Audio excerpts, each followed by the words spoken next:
There is an element of it. Anyway, we'll kickstart into this Yeah, go for it. episode 5 of the Over the Hill podcast. Yeah, mate, episode 5. It's rolling. Sick. Um, at the time of speaking, only 2 have dropped, so episode 1 and 2 have dropped. But yeah, by the time people hear this, obviously 3 and 4 will be out. So yeah, man, Who are it's they? Come been. on, give us a little exclusive. Come on. So I'll tell you, but people would have heard it already. So episode 3 was a guy called Simon Harkness who works for It's Gone Viral, which is a social media agency, sort of like Lad Bible, that kind of thing. Oh, sick. Um, Okay. and he was telling me stories about when he bought Seth Rogen an ashtray. He was talking about interviewing Margot Robbie and people like that. So yeah, that was an interesting show. And then episode 4, the last episode, was my friend DJ Blaze, who lives out in Dubai at the moment. He's a DJ producer. He's had his music featured as part of Love Island and loads of stuff. Sick. Like when you get a chance to go back and listen to it, obviously we'll hear all about it. But yeah, Yeah. episode 5. And my special guest today is the guy that actually finally convinced me to start my own podcast after being a guest on his. He is the host of the Paul S podcast. He's a DJ on Fresh Sounds Radio. He's also a fellow MMA fan, a fellow Liverpool fan, although we probably won't go Yeah, into just say that that a bit. again. Yeah, say that with caution. But yeah, the one and only Paul S is with me in the hot seat today, mate. Good to see you via the medium of Zoom. And since our last big catch up, how have you been? Yeah, really good, bro. Really good. It's really good to be here. Like genuinely, I know everyone's said it so far, but genuinely, I love seeing stuff come to fruition. Do you know what I mean? Like you just said, the last time we were speaking via Zoom, it was like, well, I'm thinking of doing it, blah blah, and then to watch it start and then grow, and then we're on episode 5 already, bro. It's Yeah, really good. It's just really good to see. And the name, kudos on the name. I don't think anyone's picked up on it yet, but the name, very little clever wordplay. I wish I was a bit more. Yeah, it's a double entendre. Like I say, basically I got a shout out to my boy Nick. He came up with it. I was trying to figure out something, and just trying to go with ways. I didn't want to call it like the Jada Buddha Show, or do you know anything like associated. Not that I don't want to be known as Jada Buddha. It's still my Twitter handle, my Instagram handle, and everything else. But this is a step away I from was that just going kind to of ask thing. that. I was just Yeah. going to ask, did you want it to be just a bit different? Let's put Jada Butter over here and put James over here. Yeah. So obviously Yeah. everyone who's well, a lot of people who've started listening obviously know me through the DJing days, but now that's going to spiral and people aren't going to know who I am. So it's an opportunity to actually be more myself and less focused on music. Although obviously most of my guests so far have been through music. One of them Yeah. hasn't. I've got people coming on from some guys I'm hoping to get on that actually run a restaurant business. I've got a guy coming on that runs a horse racing business. I've got all kinds of people coming on. So Oh, that'll be yeah, interesting. so it's not going to be just um it's not going to be just music, but it goes like I'm finding yours really interesting because you've done a couple of episodes talking about music. You did an episode talking about yourself and mental health and stuff, which was Yeah. fantastic, and maybe something we'll touch on even further in this show. Yeah, yeah, of um course. but yeah, the UFC breakdowns have been fantastic, and that's one of the reasons I wanted to get you on at this exact point in March, because UFC fans, we've got like the craziest month going at the minute. We've just come off the back of a big pay-per-view and a really bizarre card on Saturday Fucked night. up. At the time this podcast drops, we will have seen this Saturday's card, which is well, we'll get into it in a second. But then we've also got another big podcast coming up. As I say, at the time this drops, it will be this coming Saturday. So we'll kickstart by, I'm just going to drag up the card for UFC 259 just to remind me who was on it. I did actually manage to stay up. I know we were talking about it before in the Yeah, other yeah. podcast. Oh, I managed to stay up and I really enjoyed the card. We'll go through. I know you, if people want to look into the Paul S podcast, you guys did like another 3-hour podcast going through Thank you, bro. Yeah, yeah. every detail of it. So make sure you go and listen to that if you want full details. But what were your thoughts on the 3 title fights? And we'll start with Aljamain Sterling winning the Oh, I title knew by you were gonna yeah, yeah. DQ. Bruv, he is getting absolutely fucking rinsed. I know, Absolutely rinsed. I I mean, there's know. one part of me that says, right, let me just turn it on you, right? Sorry, I don't want to ask the questions, but I mean, if you were in his situation, you were getting your fucking ass kicked. Let's be real. Let's be honest, right? Would you have taken that? Would you have taken that? For me, it depends on if I could continue or not, and only he knows that. Mm-hmm. In all honesty, I know a lot of people don't like the way he's behaved since then, and I agree. It's been very weird. Yeah. But the bigger fundamental for me is I don't agree with a champion. I agree with them losing the belt on a DQ. That's fine, but I don't agree with the other guy getting it on a DQ. Okay, yeah, that's fair enough. Yeah, that doesn't make sense to me. Like otherwise, anyone could have. Anthony Smith, for example, should be world champion at this point, but he's not. So, what do you think should have happened? Do you think they should have just done like an interim belt? Like what do you think should have happened then in that instance? For me, no contest. Yan gets stripped, instant rematch. Wow. Okay. I think that's the fairest way to do it because it was a DQ. Yan shouldn't have done it. I don't know why the fuck he did it. But there's some big confusion about that, bro. It's bizarre. Initially, it looks like just before he throws the knee, it looks like he turns to his corner and shouts out something in Russian, obviously. Right before he throws the knee. Habib was there. Habib reckons he heard his corner shout out knee, knee, knee. Now, the referee shouted to him just before he threw the knee, he's a downed opponent. I heard the language barrier. I remember hearing that at the time he was on the deck. I went, why does he have to point that out? And then he need him. I was like, oh, fuck me. He's stupid. That's why. Yeah. But I think the language barrier, he can't speak a word of English. Yeah. And even in his interviews afterwards, he has to have an interpreter. And he threw the knee, but mate. But it's always been a rule, and this is the other problem as well, is the rules can be confusing depending on what state you're in, depending on what country you're in. It speaks to a bigger problem. And then, I know we'll touch on it briefly, but then the card just gone on Saturday night, the Darren Stewart, Eric Anders fight, exactly the same fucking thing happened again. Obviously, smaller stakes, there wasn't a title involved, but yeah, I mean, going back to it, Aljamain Sterling, he is the champion. Obviously, the next match he has to be a rematch of Petr Yan. Sterling was losing the fight, but there was moments in there where I thought, do you know what? If he calmed himself down a bit and carried himself a bit more maturely, like I think he could have done better. So, at least we now know there will be. Well, it's not been confirmed, but we know pretty much what bantamweight's going to look like for the next couple of months. But yeah, crazy to do it. And as I say, if I was Aljo and I couldn't continue, there's absolutely no way I'd try to, because then if you lose, not only have you lost and risked being concussed and still carrying on fighting, you're also not getting a title shot again for a long time because you've got Corey Sandhagen and everyone else in the mix. So just to confirm, he was cleared to fight. I think it was 2 days after. Good. Medically cleared. They can get it on quick then. Well, yeah, that sort of throws his whole was he really concussed sort of thing. But then he jumped on Twitter and he was straight away very defensive, saying, concussion is there's a spectrum to it. It's not just a simple, Mate, yes or no. You want to hear something really bizarre? My experiences with concussion, when I was about 16, 17, I got rushed by about 5 or 6 geezers, and I got the shit kicked out of me. I got up. I say I got up. My friends will contest to this. I didn't actually go down, but I managed to fight off a couple of these guys. A couple of other friends weighed in and whatever. So these fellas all dispersed and left. I carried on my evening. I had like bloody face and whatever. I just carried on out with my mates in the park drinking, and I didn't give a monkey's, right? 3 days later, I was indoors. I was standing in the middle of the living room talking to my mum, and I blacked out like that. Oh. Went to the hospital. I had a concussion. And you was absolutely fine up until that point? Yep. It took me 3 days until it actually kicked in. And then I was vomiting everywhere. Like I couldn't stand up straight. Wow. I was gone. Yeah. Really, really weird. Some sort of delayed concussion. So they are a weird thing. So in a sense, Aljo's right. But yeah, the way he's sort of gone on, I personally couldn't pose with the belt and stuff. Like, put your neck on the line, right? Did he fake it? I don't think he faked it.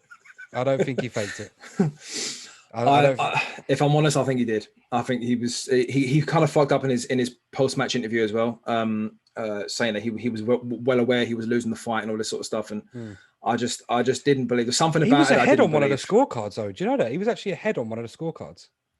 Mate, that judging. let's that's another podcast as well. The judging, the judging this week as well. Jesus. Yeah. But yeah, I as I say, only he knows that. That's a piece he has to make with himself. Looking at it, when I actually saw what happened, that knee is enough to put out anybody. Oh, it's nasty. It was nasty. So very malicious as well. Whether he's being a dickhead afterwards or not is irrelevant to me. Shouldn't have happened. We have a new champion, albeit by weird circumstances. The next title fight that came along, we did not have a new champion. It wasn't a new title. It wasn't a title fight. It was close. no. It was, bruv. She's been cut. Actually, she was cut very quickly afterwards. Yeah. So we had Amanda Nunez versus Megan Anderson for the 145-pound featherweight women's world title, and it was basically a no contest. Yeah, it was like watching Man City versus Burton Albion in the League Cup all over again. It was. I'm trying to think. Since that's happened, I was trying to look at another fighter that was in a similar situation where they were completely overwhelmed by the situation, where they were in a rabbit in the headlights. She looked terrified. James Toney versus Randy Couture. Oh my God, you're going back, Jesus. That was the last time I saw someone be in a cage that really shouldn't be in it. Actually, have you ever seen? Do you know Alima Lee McFarlane from Bellator, the former champion over there? She was 125 champion, a Hawaiian woman. No. She was 125 champion of Bellator for ages. There's a really famous video on YouTube of her first ever professional fight. Right. And it's basically, mate, it's like, imagine you go to a UFC event, you've got your missus with you, and the fighter comes to the cage and someone basically looks at your missus and says, hey, do you fancy a scrap? And your missus with no prior knowledge that she's fighting gets in the cage. That's what it looked like.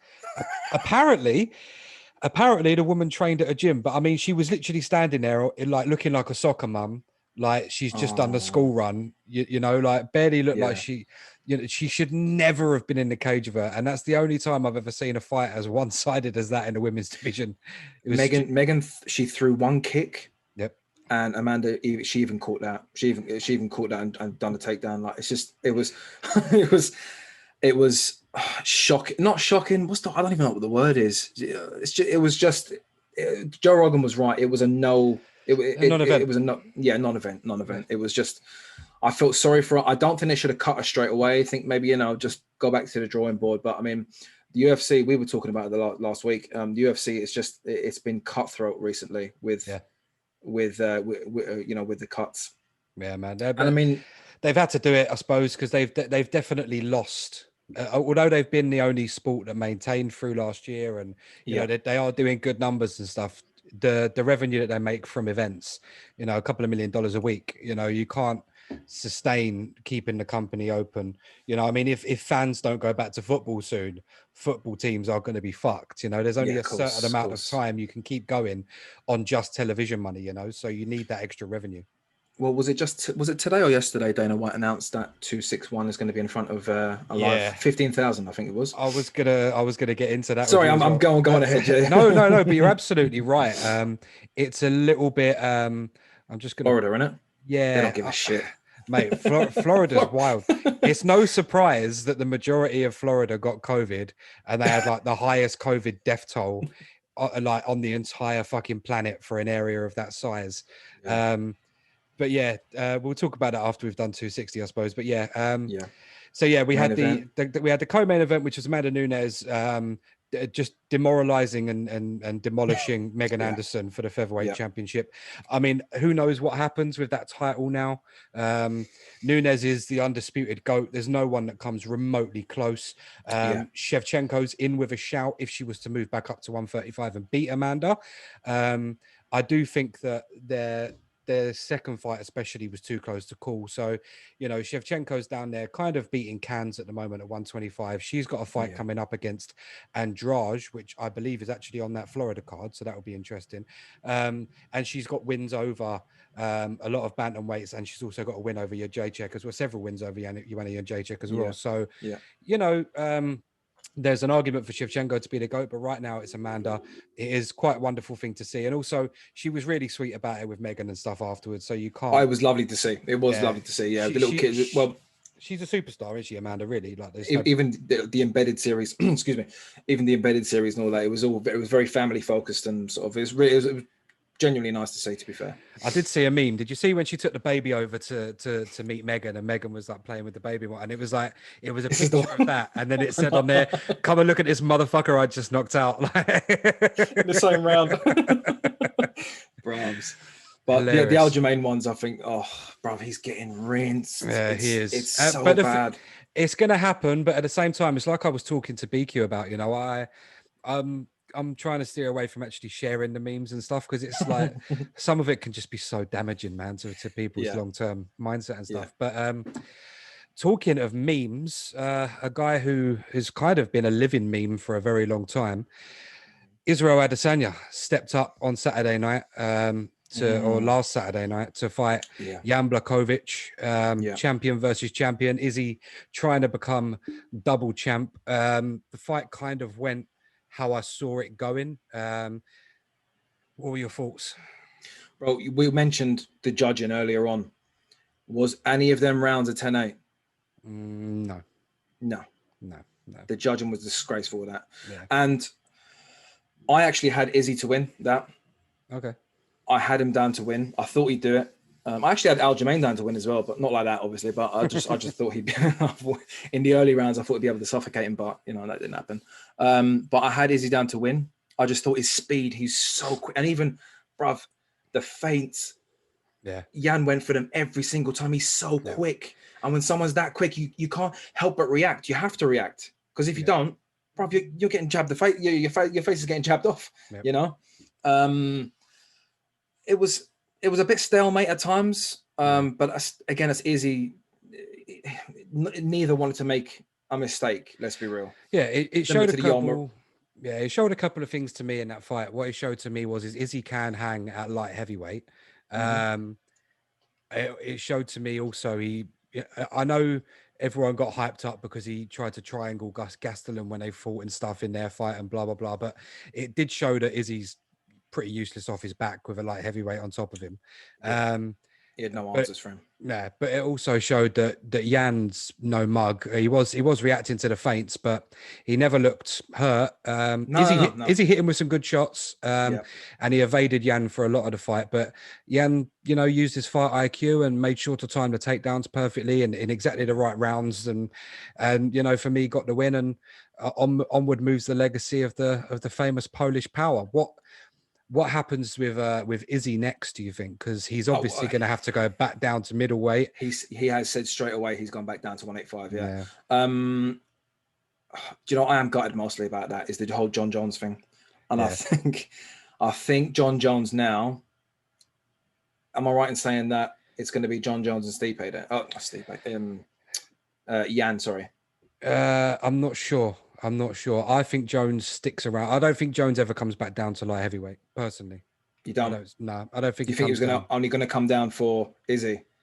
I don't even think he would have come down for that. I think he would have made Izzy chase him all the way up to heavyweight. And as we've seen, Izzy, he can hang at light heavyweight, but when it comes to being on the ground and stuff, he's not there. He's just not strong enough, and he doesn't have the jits off his back. Do you know what I mean? You have to understand as well. Like Jan's a black belt on the ground. He's no mug. Izzy's just got his purple. Got his purple. So trying to deal with someone who's about 30 pounds heavier than you, and 3 belts higher, it's not really a look. Do you know what I mean? So I think Jones stays at heavyweight and he fights the winner of Stipe versus Francis, which we'll get onto in just a few minutes. Oh yeah. And then I think we see Jones. The only way I think we see Jones go back down to light heavyweight is if he goes to fight Francis or Stipe, whichever one of them wins, and just gets absolutely annihilated by a big heavyweight, and then maybe learns his place. But having said that, I don't think he's like Izzy. I think Jones has got the frame to be at heavyweight. Izzy, I don't think has, not long term anyway. So. Yeah, we'll see what happens with Izzy moving forward. I know Till is supposed to be fighting Marvin Vettori, and I know that Israel Adesanya has said that his next opponent, he really wants it to be Darren Till. Is that right? I didn't hear that. Yeah, no, he said the only guy he's interested in fighting is Darren Till. He's already beat Vettori, albeit a boring decision. It was a close fight. He's beat Whitaker. He's beat Costa. The only guy who intrigues him is Darren Till. I think Andre Berman, has said the same thing, that Till's the only fight that they want. So interesting. If Till can get past Vettori, I think that's our next fight. If Vettori beats him, then, the UFC might order that one. But we saw how it went last time and it wasn't really that entertaining. So, But, no, Izzy's not interested in Whitaker too. Not yet. And, he's obviously just dispatched Costa as well. So I think I'm not sure exactly who else is in the top of that division, but you know, there's always talent at middleweight. But yeah, Till, I would love to see Till fight Izzy. I think it would be a great matchup. I think, well, like I said, I thought Izzy was going to win this weekend, last weekend. Sorry, I just I rate him so much. I can't. Darren Till. Look, don't get me wrong. I love Darren Till. It's Scouser, like, you know, but I just can't see.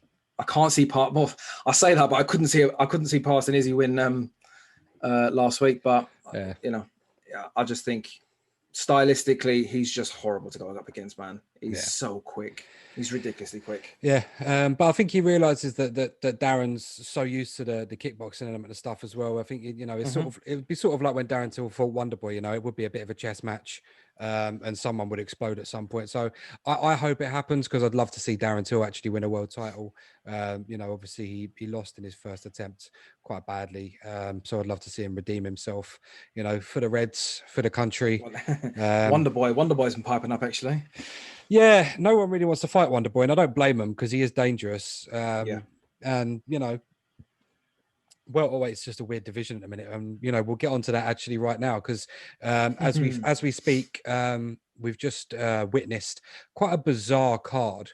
You know, we'll go into it a little bit. There was the especially with the British fighters on there. So obviously, we'll start with Davey Grant, who, you know, came back and had a great win.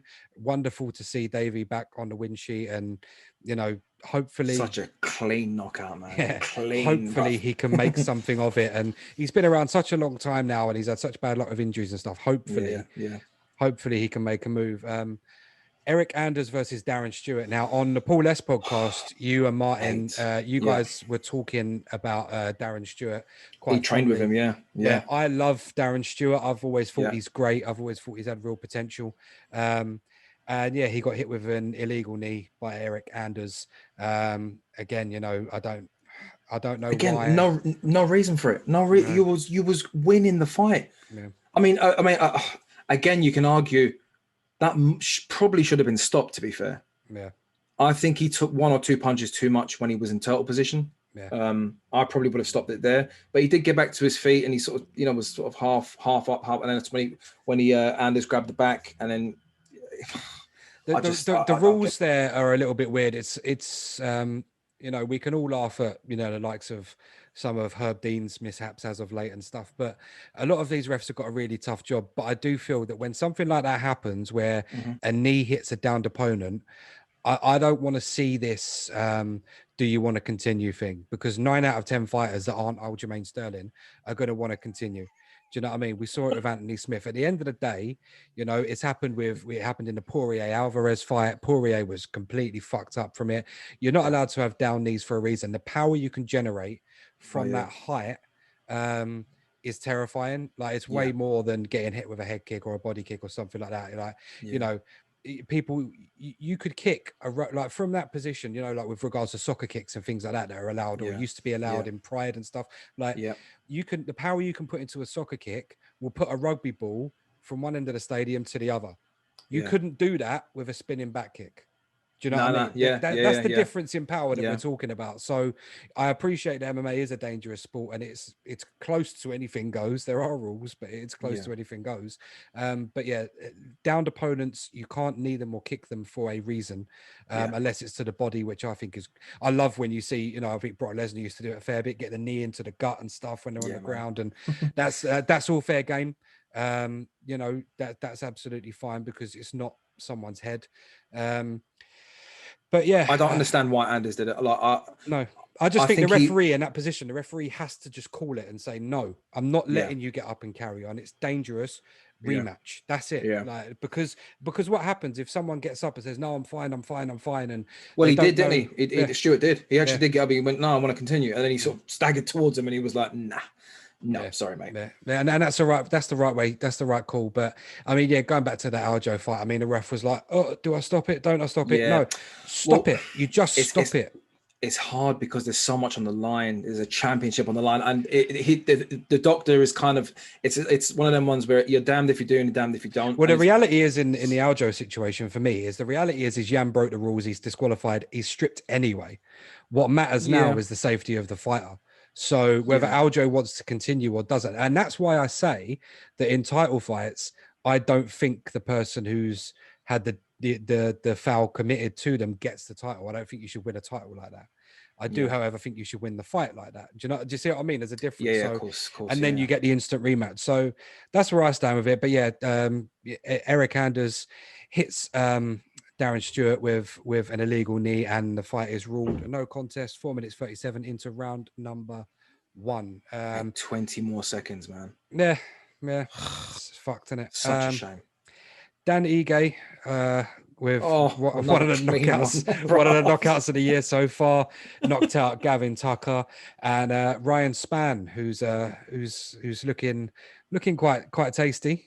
At 205, knocked out, or got the TKO against Misha Serkinov. But we will go on to the main event, which offered so much promise and was such an anticlimax. Give me your thoughts on Leon Edwards and Bilal Mohammed, just the fight itself, and then we'll get on to what it means for Rocky afterwards. I thought he looked really good. Everyone was talking about ring rust. Literally, that's all people kept saying to him was ring rust this, ring rust that. He looked fucking phenomenal, and he looked incredible as well. He looked shredded. He looked ready, pumped. Mate. He was clearly winning the fight. And I think was it in round 1 or was it in the second round? He was already warned about his hands. Yeah, he clipped him once with an eye poke, but it was very small, and Bilal didn't even get a pause. He was just like, "No, I'm all right." It was a quick one. Yeah. And then, mate, it's gutting because I'm gutted for Leon Edwards as well. He's waited so long for this. Yeah. And with COVID, with pullouts, Bilal's he's no joke either. I think he should get a rematch. I know people are saying, look, he was getting killed and all this stuff. Mate, it was round 1 of 5. Round 1. Yeah. And he wasn't getting killed. Leon would have, the way the fight looked like it was going, for me, Leon was going to put him away at some point. Personally, I agree with that. Yeah.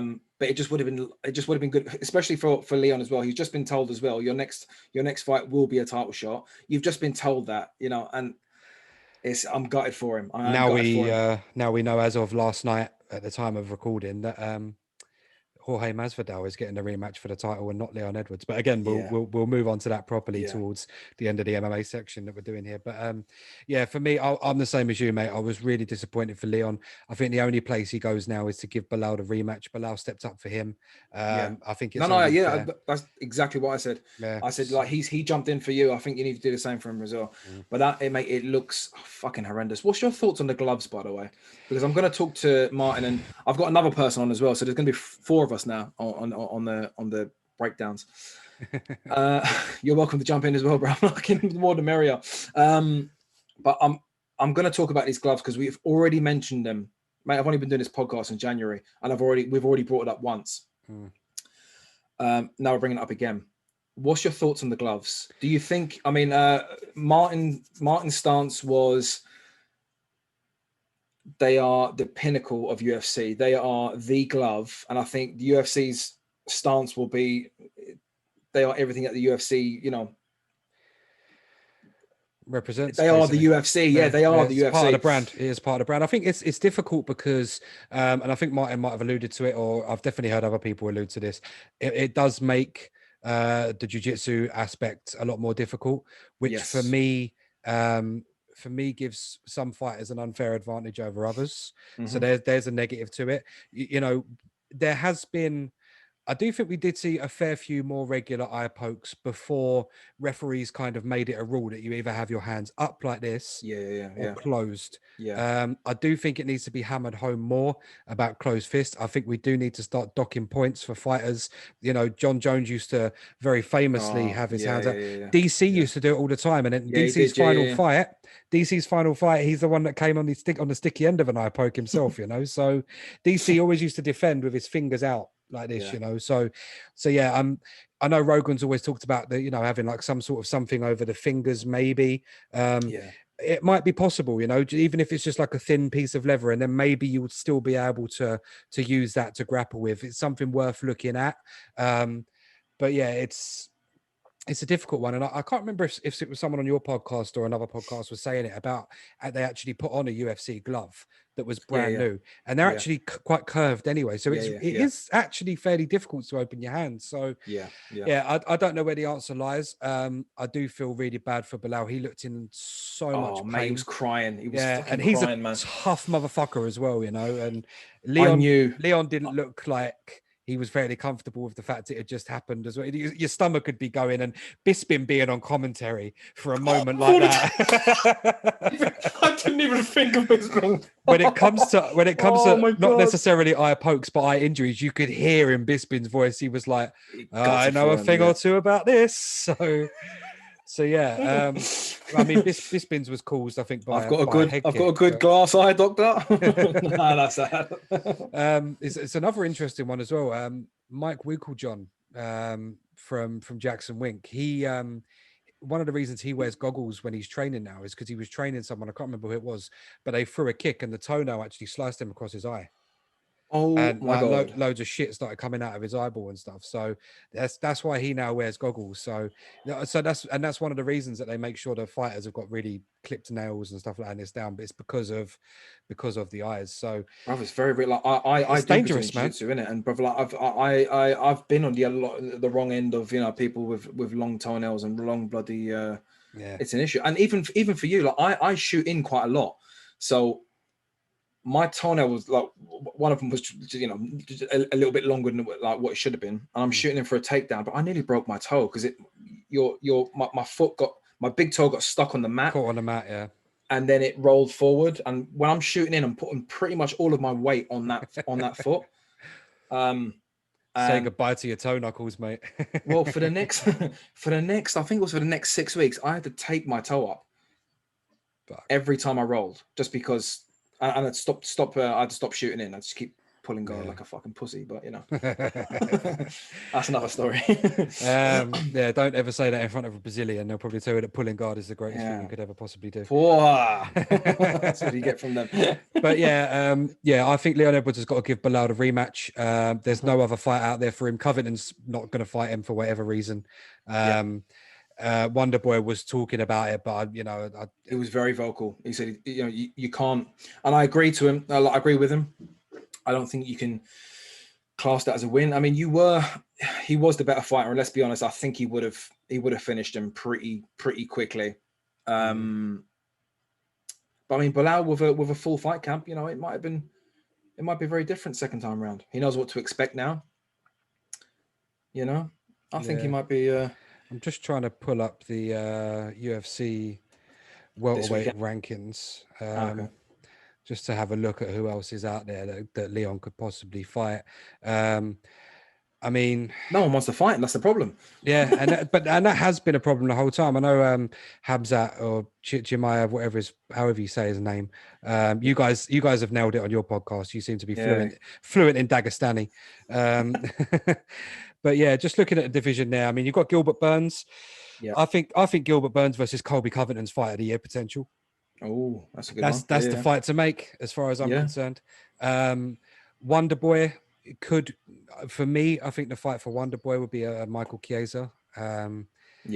He's there or thereabouts. But yeah, I think it's only right that Leon gives Bilal the rematch and, put in all your effort, dispatch him, and if you can get the fight quick enough, and then you'll be on the tail of fighting either Usman or Masvidal. And I'd love it to be Masvidal because obviously him and Leon have got that shared history. Yes, they do. They've got beef. Back. Yeah, I remember that. Yeah.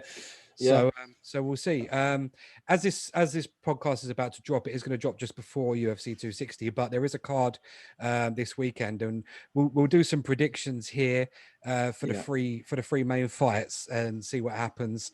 By the time this podcast drops, we could look like a pair of cunts, but it's what it is.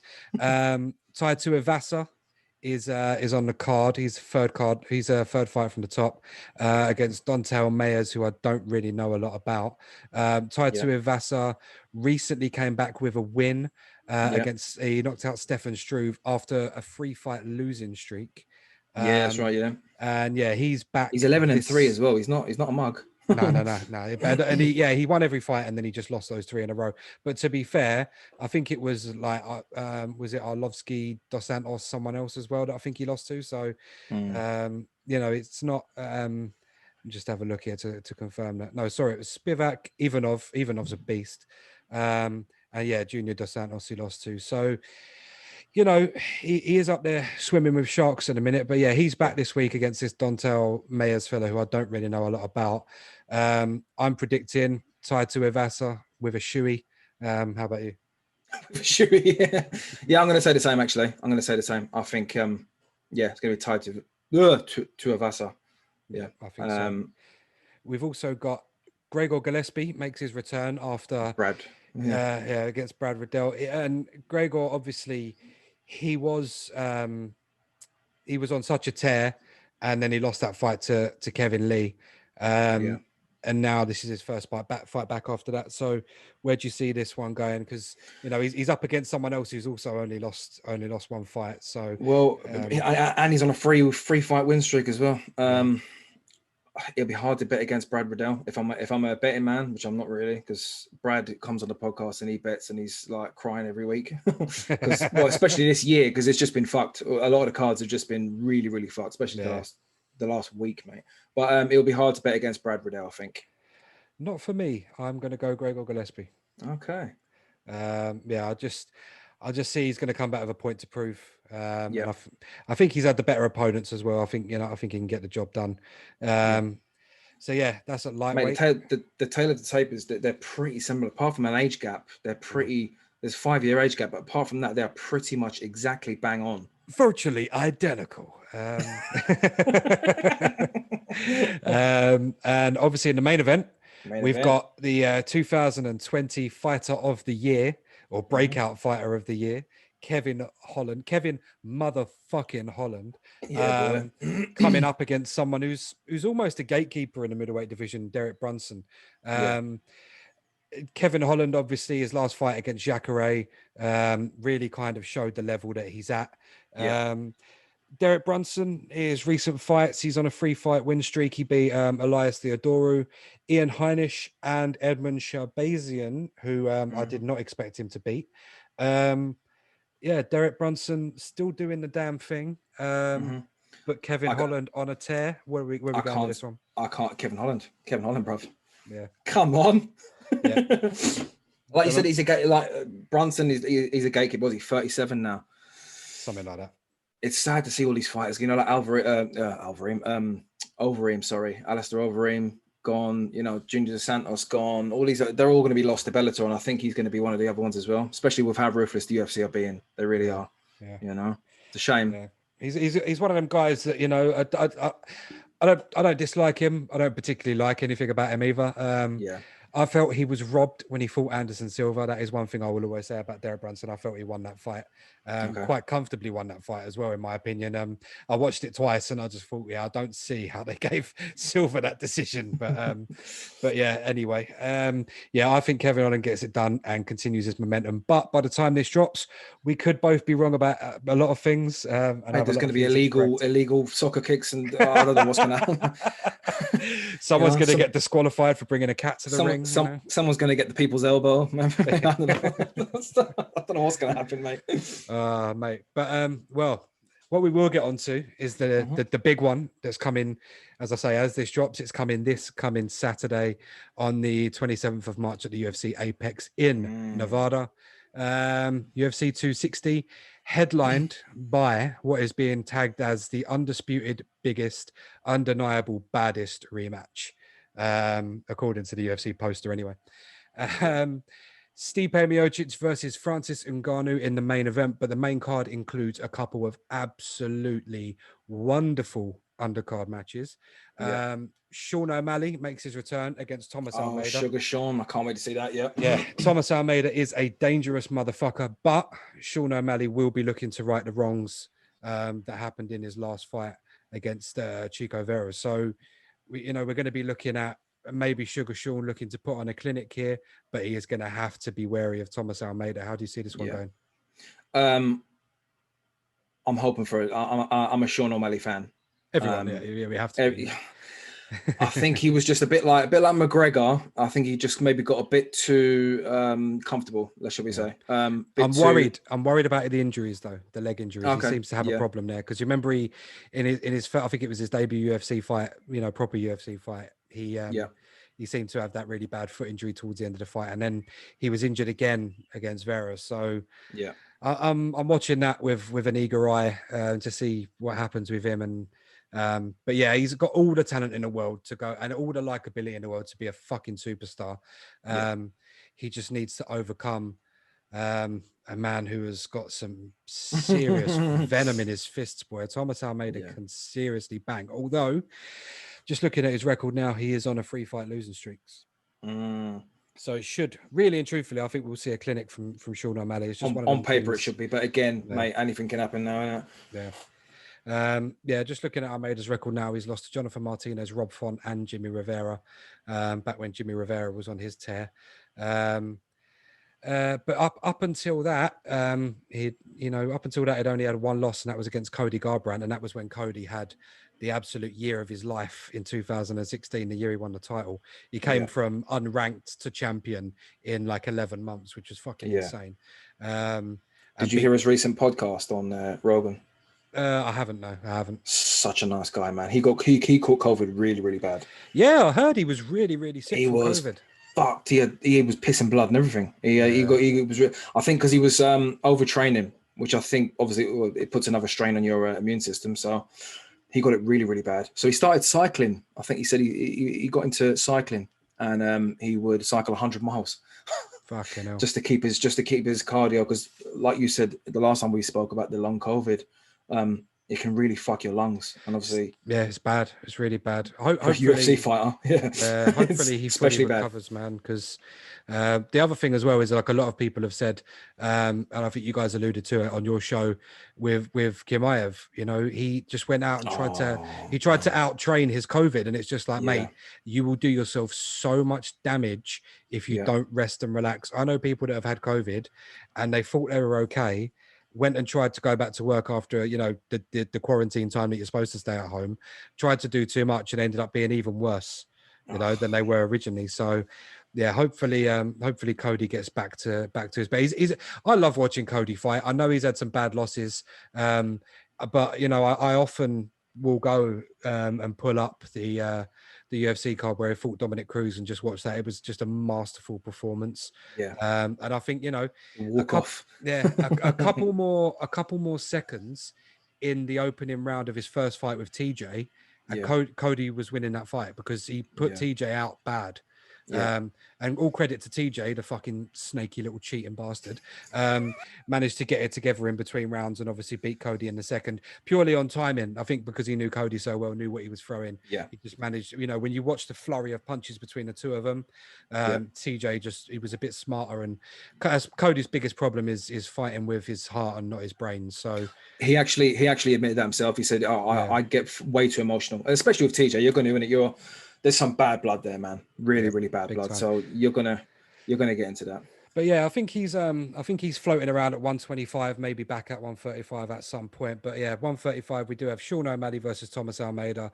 Let's both just turn around and say, fuck it, Sean O'Malley's going to. Sean O'Malley, yeah. Put my neck on the line. Fuck it. Next fight on the card is an interesting one. And I think this could have long-term ramifications for one of the contenders. It's Tyron Woodley versus Vicente Luque. Now T Wood is on a 3-fight losing streak. If he doesn't get the win here, I don't see where he goes with regards to continuing. Not even cut. I think he's going to stay with the UFC and do analyst work, and I think he'll be around for a while. But yeah, I don't know, man. I can't see. To his credit, he's lost to Usman, Covington, and Gilbert Burns, who are the 3 best welterweights in the world right now. Of course. So it's not like he's done, but he's 38, and he's up against a really dangerous opponent in Vicente Luque. So I'm going to go with Luque to win this, and I'm going to go. I can see it being Tyron's last fight, sadly, but we'll see. So do you think he'll retire then? What if he wins? If he wins, he'll carry on, and I think he'll maybe get a matchup, maybe even with Leon Edwards as he was supposed to, or you know, maybe he'll go out there and try and get a rematch against one of the other guys, or a good fight for. He'd be a good fight for someone like Michael Chiesa, who's trying to build himself up. You know, Woodley's going to have to accept that he's not the champ. He's no longer a contender, and he could very well find himself in the Brunson position of being a gatekeeper at 170. So yeah, I think if he wins, he will carry on. Because I don't think he's done with the sport, but I do think if he loses this, I can't see where he goes.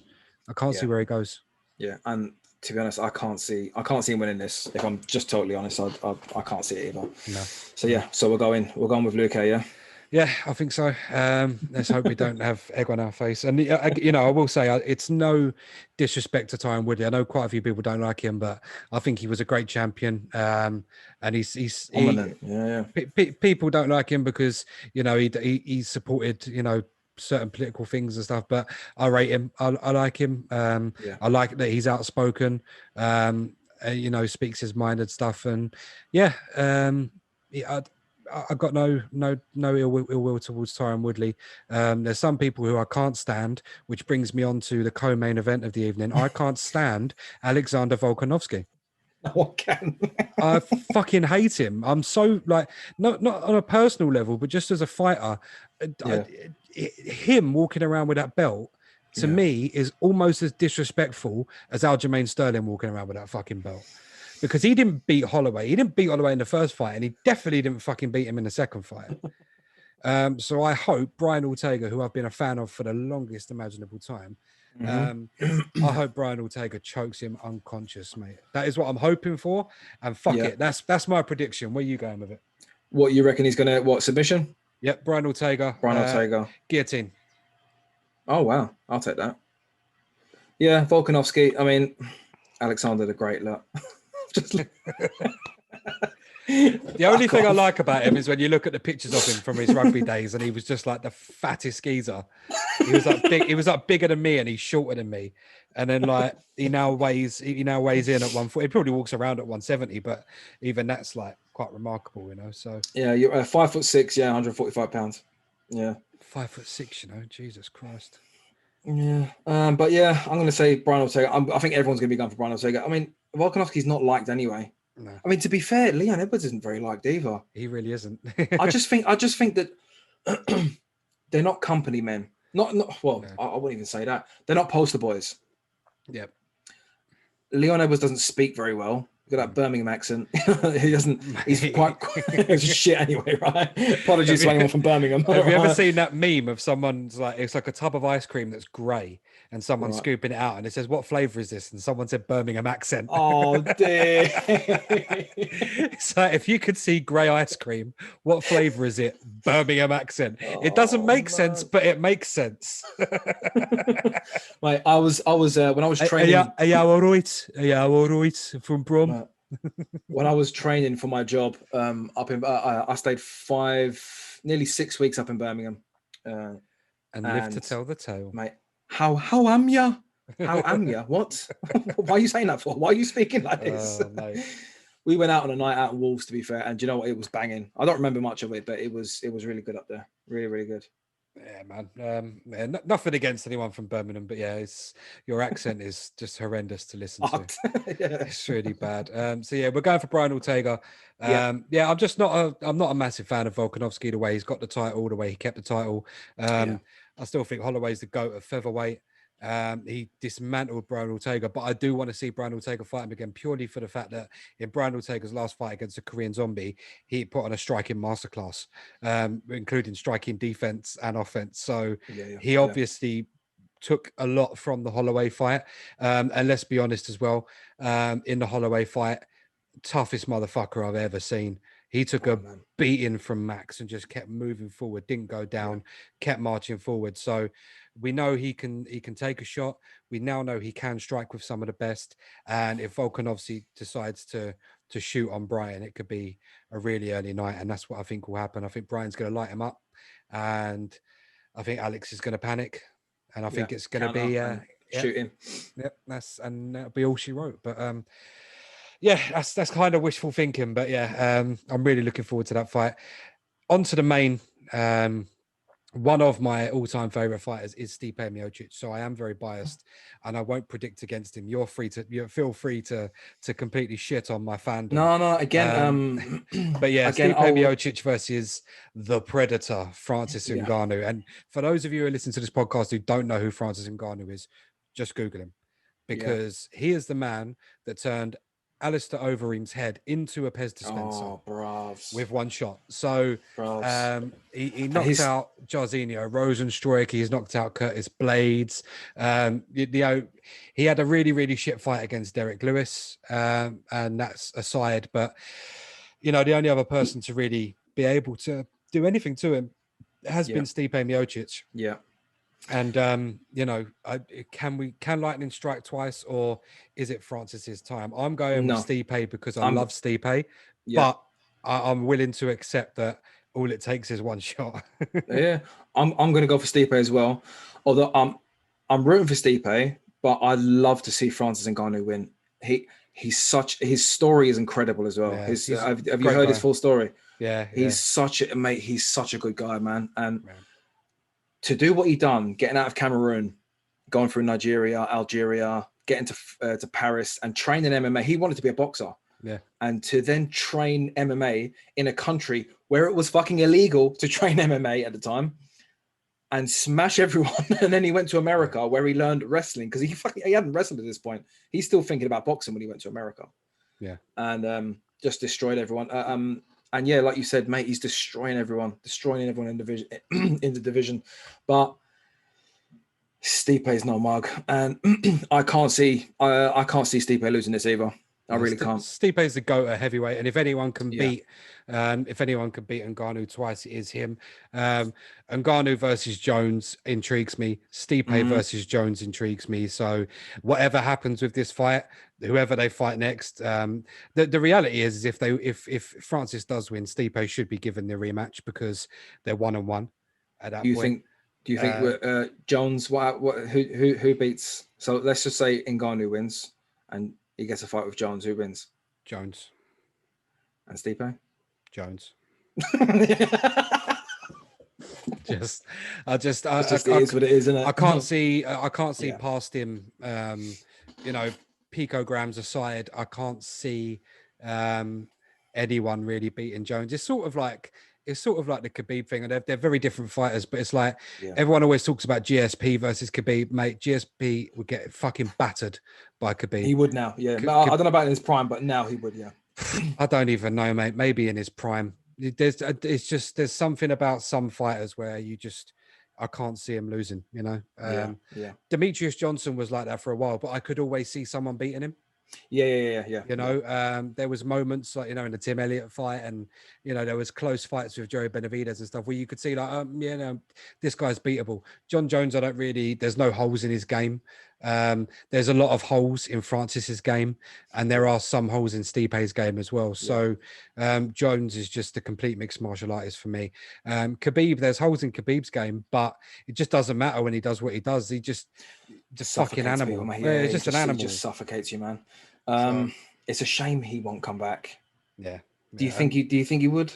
No, I wouldn't blame him. He's made all the money in the world, and I think he can go on to be a fantastic coach like his dad was, to be honest with you. And we've already seen it. We've already seen some of the stuff he's been doing. So good luck to him. I just wish they'd make their decision now so that the belt wasn't held up. It looks like Michael Chandler is going to be taking on Justin Gaethje in the lightweight division, which is a good fight. Great fight. I don't really know where this leaves Charles Oliveira, because it does look like Poirier McGregor 3 is going to happen in the summer. I don't agree with that, to be fair. Yeah, I'm not that interested in seeing it. I mean, I'll watch it, but no, obviously, but it's. I feel bad Oliveira should have got that. Yeah, I feel bad for Oliveira. But then, maybe Oliveira takes on the winner of Chandler versus Gaethje, and that's the title fight. And, and then the winner of Dustin versus Conor gets the winner of whoever wins from that love triangle over there, So when are they looking to do this? Is it just rumors at the minute, is it?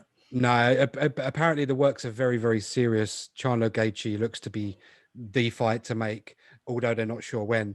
And Dana was saying that, yeah, basically Poirier and Conor are both like, yeah, we'll just go for number 3. Fuck it, we're on it. So I'm quite surprised. Well, from Conor's point of view, obviously he would, but from Dustin's point of view, red panty night, man. them pay-per-view points, boy. That's that. When you're the sort of man that Dustin Poirier is, and you're trying to give back to the community, and as much money as you can coming in, fair play to him. There are some fights that are bigger than title fights. I think he knows that. If Conor loses this, what happens? I think he has to ride off into the sunset, mate. I don't. At the end of the day, you lost to Khabib. You then lose to the next best guy. It takes the shine off him. I think he just goes and fights Manny Pacquiao, makes another $50 million, and just calls it quits. Man, I don't even think he needs to. It's just, Dana White hit the nail on the head when he said it's hard to get motivated when you're getting out of silk sheets, right? That's the old boxing saying, right? Mate, when he got off of Yaz Island, right, he got off a 100-foot yacht boat. Like, how do you motivate someone who's just got fucking everything? He's lost. It's actually the person who said that phrase about it's hard to get up and run at 5 a.m. when you're getting up from silk sheets was Marvin Hagler, who actually passed away this week. So R.I.P. to Marvelous Marvin, man, one of the best boxers of all time. If you're not really that into combat sports, but you want to watch one of the greatest fights ever, one of the greatest rounds ever, go and watch Marvelous Marvin Hagler versus Thomas Hitman Hearns from around about 1985. It's on YouTube. They're the greatest for 3 rounds you'll ever see in boxing ever. Just a war. R.I.P. to Marvin. But I agree. It is going to be difficult for Conor to get motivated. Khabib said it himself. It's hard to have 2 primes. There's been a lot of layoff in between for Conor. There's been the legal stuff. There's been the boxing and everything else. Kind of lost his way a little bit. But at the same time, his goal was 2-weight world champion and more money than I know what to do with, and he's done it. So he can die a happy man. Fuck it, as far as I'm concerned. So and he's given us some of the greatest memes, phrases, quotes, fight nights ever. So we're spoiled to live in a world where we were around at the time of Ronaldo, Messi, and Conor McGregor, as far as I'm concerned. This is very true, actually. So we're both going for Stipe and that. But the lightweight division's looking tasty. There's a couple more events coming up. One of which is UFC are going to be. I'm going to get onto that. Sorry. UFC in between that have got their event. They're going back onto ABC, which is like one of the main channels in America. They did an event on there earlier in the year, and it did really, really big numbers. So it's another way of branching out for them. So it's going to be on ABC, also on ESPN Plus. And won't go into too many predictions, but the fight card's absolutely fucking superb so far. You've got Mike Perry versus Daniel Rodriguez, Nina Ansaroff making her return against another mum in Mackenzie Dern. That should be interesting. Julian Marquez versus Sam Alvey is currently scheduled. And for the Brits, we've also got Arnold Allen, who we all love, against Sadiq Youssef, which is going to be a fight and a half. And then Darren Till takes on Marvin Vettori in the main event, and the winner of that realistically should and probably will go on to fight the champ. Now, that's looking great. I know you're probably going to talk about that on the Paul S podcast when it comes a little bit closer to the time, and I probably will jump on and get involved in that with you, especially with Till and Allen on the card. So as we were talking last night, Dana White made a massive announcement that on April the 24th, UFC 261, which was scheduled to go ahead as far as I can tell, at the Apex, the same as the rest of the UFC cards have been, but it's now going to be taking place at the Memorial Arena in Jacksonville, Florida. Florida being the COVID hotspot of the world. I'm reading here that it originally planned to hold the event in Singapore. That's interesting. Wow. Okay. But apparently for the first time since UFC 248, there will be a full capacity crowd. I don't know how they're going to do this. Maybe everyone will be getting lateral flow tests or something at the start. Maybe, everyone will still have to wear masks inside. Who knows how they're going to do it? But so far, the fights that are booked at light heavyweight, you've got Anthony Smith taking on Jimmy Crute, which is a great fight. Yeah. And you've got 3 title fights in Zhang Weili, the fucking gangster from China. This is what I'm looking so forward to that, mate. She's taking on Rose. Killer. Yeah, she's taking on Dark Rose. The Bros. Dog bitch, right? She's taken on Rose Namajunas, the former champ, and you've also got Valentina Shevchenko puts her title on her line against Jessica Andrade, and the main event is a rerun with a full camp for Jorge Masvidal taking on Kamaru, the Nigerian motherfucking nightmare Usman. What's your thoughts about people being allowed to have a full capacity crowd? I'm worried, man, for these people. I'm a bit worried. I'm excited, but I quite like it as it is. I don't know about you, but I quite like hearing fucking everything. I really do genuinely like it. Really do like it. I mean, it's great, you know, the big Conor events and stuff. It's great to have the crowd there and that, but I really genuinely have enjoyed listening to absolutely everything. I mean, football, I will still listen to the fake crowd noise. Football's a bit different. I can't sit there and listen to a training match. Sort of, it has that feel to it. So I'll put on the fake noise. But UFC, fuck no. I absolutely love it as it is. But 15,000 people. I mean, do we know what the capacity is? Is that full capacity? Is it? Yeah, apparently. Fuck. I just hope jumping straight in, man. I hope there's some big plastic screens around the cage so that no members of the UFC staff or anyone gets fucking start coming down. Once one of them gets it, they all fucking get it. So fingers crossed. There's some sort of precautions in place. But yeah, Dana's saying he was saying, actually, there was an interview with I think it was Caroline from BT Sport that I watched the other day. She did a sit down with him, and that's where I heard him talking about Conor and Poirier 3. And he was saying that, you know, whatever time, because he was talking about Texas, and Texas was opening back up and they were going to go and do stuff there. You know, eventually it's going to happen. It's got to happen, especially with the vaccine and stuff. And I know the president has said that by May, they're going to hope to have everyone having at least one dose. So fingers crossed. They're going to open up for July 4th, right? Fully. Yeah, basically. And it's doable. But he did say about Texas, he's like, look, whatever we do, we will take precautions no matter where it is we go. So hopefully Dana's not going to be, he's not going to be all stupid about it and just say, fuck it, everyone can turn up and whatever happens. I do think they should have done a phased return. Maybe half is fine. Yeah. Do you know what I mean?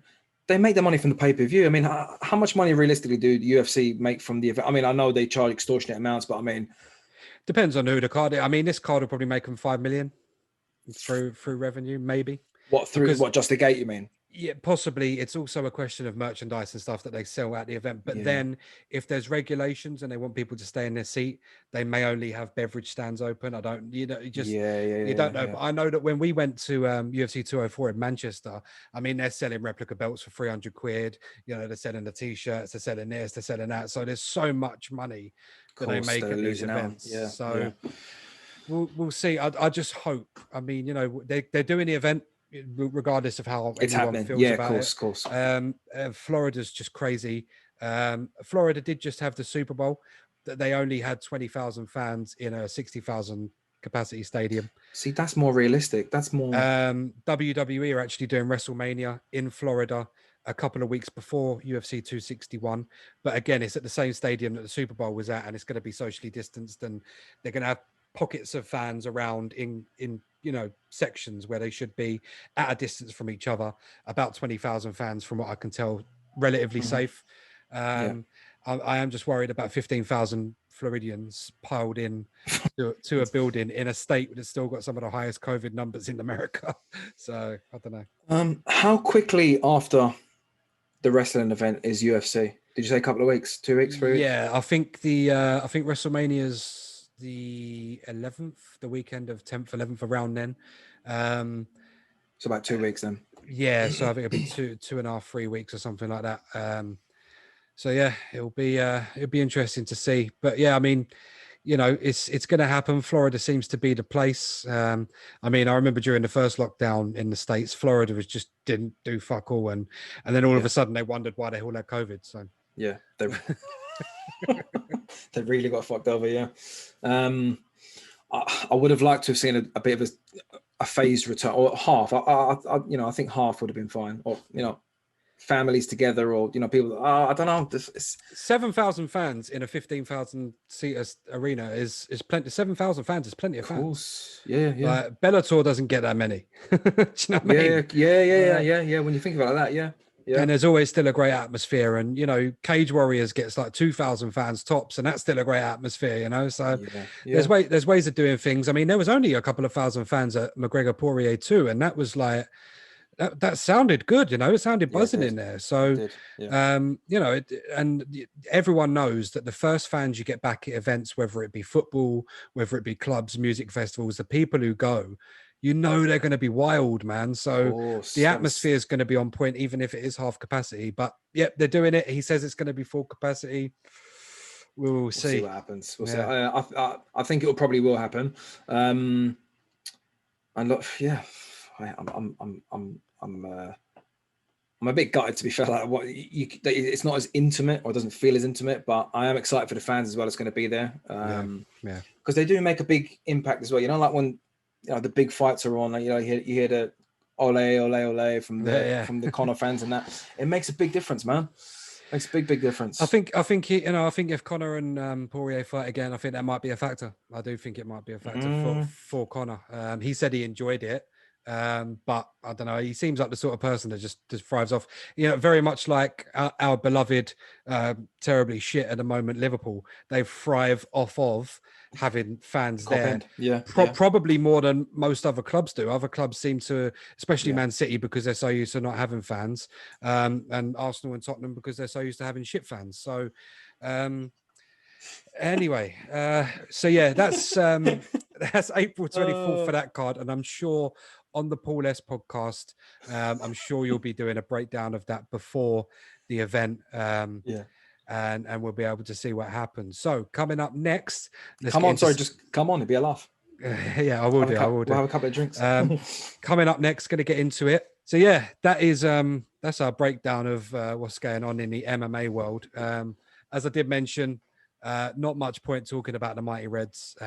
Not so Mighty Reds at the moment, although we have just won a game, which was quite surprising. We did beat Wolves. As we're recording, it was last night, but as you guys are listening, it would have been last week. You know, we'll probably win the Champions League this season. Hope finish 10th. hopefully David Moyes' West Ham can finish 4th and Liverpool win the Champions League, so that David Moyes gets completely fucked over. That's my dream. That's my absolute dream. But yeah, I don't know. Champions League is the only hope we've got of, you know, if we win it, it's the only hope we've got of actually being in it next season. I think I can't see us, you know, we're currently 5 points behind Chelsea in 4th. I just can't see us making up the ground. They've got some difficult games. They've still got Man City. I think they've got a run where they've got Man City, Arsenal and Leicester all together. So we'll see what happens. But do you think we can win the Champions League with the squad that we've currently got? Listen, I think I think Klopp can set us up to beat any team, but we just haven't been good enough, mate. We can blame injuries all we want, but in the beginning, absolutely injuries left, right, and centre. But when we played Chelsea, like, we had 9 of our starting 11, bro. That's not good enough. I'm sorry. Do you know what I mean? Yeah, I think the biggest problem, I think, is we've just fallen so far off. The injuries. It's weird that I think that if we didn't have the injuries that we had, I think we'd still be there or thereabouts, like third, second. I wouldn't see us winning the league this season. No, I just think up front we haven't been good enough. So even injuries not withstanding, you know, no one can really tell for sure. But I don't think we would have won the league this season. Man City have been fantastic. All credit to them, wankers. Yeah, it is what it is. But yeah, hopefully, we've got 6, so they can go fuck themselves. I say that they'll probably fucking go and win it this season as well. But yeah, you know, it's been a bit shit to watch. But you know, last time we spoke, we were still sort of in a position where, you know, we were possibly still going to be pushing for challenging City, and then we just completely fell off. And you know, we haven't won a home game in God knows how long. Oh, 6 is it 6 now? Jesus Christ, it's awful. Look, we were never going to keep up that kind of pace for that long, that kind of dominance for that long. Yeah. Right, it's been 3 years now, man. We've been... and I'm can I just say while we're here, this whole one season wonder shit with Liverpool, it has to stop. It's fucking nonsense. Calling like Leicester and all this. Yeah, you're talking about a team who went to a Champions League. Well, first of all, Klopp's first season, Europa League final and a League Cup final with Brendan Rodgers' shit squad, right? Yes, with Skirtle, Lucas Leiva, and fucking Jordan Ibe, right? And then, we went from that. We had a rebuild season, and then after that, we had a Champions League final, which we lost due to Karius being completely batshit. The season after what's his that, name? And Ramos taking out Salah. Yeah. So Judo throwing him. Yeah.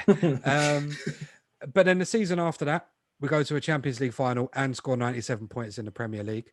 1 point off of winning the actual fucking thing. And then the season. Am I right in saying that in 20 out of all the Premier League seasons, out of 20 of them, we would have won based on 97 points? Yeah. Disgusting. Yeah. Disgusting. apart from the 2 years that City won it and the year that we then won it the year after on 99 points. And then we go another 99-point season, completely untouchable, win the league by the biggest margin with 7 games to go. Don't sit there and talk about one season wonder, because the agenda is absolutely absurd. Football banter and stuff like that on Twitter, like, if it ain't based in fact. Like, if you haven't got an opinion about the style of a player or this and that isn't basic, I can't engage with people. Yeah. Like, there's certain people that just love to troll and chat shit about like, one season wonder or you're the worst defending champions. Yeah, but we're still champions, bro. It's not even that, but you're not the worst defending champions, because Chelsea finished about 10th in 2016 and fucking Man United finished 7th in 2014. Don't talk about worst defending champions, man. Wind your neck in. And, it's other things as well, where people say, oh, well, United won the league in 2008, 2009 or whatever, and then the season after they lost the league by a point and they had way more injuries than Liverpool. It's like, hang on a minute, can you count? Like, because there's a thing called counting, right? It's when you take numbers and you add numbers together. In the season that Man United had all these injuries, Ferdinand alone, who only played 22 games that season, played more games than Van Dijk and Gomez put together on his own. Bruh. And Vidic played 33 games that season. So I can sit there and have conversations with people about this stuff, but I've been getting really annoyed recently with some of the bullshit I see on social media. So I just wanted to have that little rant and get it out of my system. It's because it's Liverpool. Of course it is. I'm not just saying, I'm not, always the victims. You're always the victim. No, it's like, no, you people have no fucking idea just how stupid you make yourselves look because of your hatred of Liverpool. And the thing is like, Man City, I'm sitting there saying all credit to Man City. I can sit there and say all credit, and we can laugh about, how much money they've spent and blah, blah. All credit to Man City. Look at what they're doing. All credit to United this season. They've had a blinding season. I don't care what anyone says. They have. West Ham as well, to be fair. West Ham have had an amazing season. Everyone last year, like, the agenda was, well, Liverpool have won their first 20 out of their first 21 games, and the rest of the league is shit. It's like, where you can't. No, I know. But the problem we've got, right, is a lot of Liverpool supporters bite. Yeah, and we have got a lot, like the AFTV fucking idiots, right? Oh. We've got a lot of dickhead fans as well. Let's not but at least you can say that sentence without saying fam and blood every other word. I'm not gonna lie, I love Arsenal fan TV. Whenever they lose, straight on. Oh, mate, it's amazing stuff. The best, it just creates so many memes as well, like that. You fucking little bastard. That meme, like, that has done me. That has he has gone. He's gone to America, right? Is he in Florida actually? I have no idea. I know he's left AFTV and he's doing his own thing, but he's doing it with that little midget, right? We know when he's going, we're 14th blood. We're fucking 14th blood. That is that the one you're talking about? Yeah. Is it Troops? Yeah, that's the one.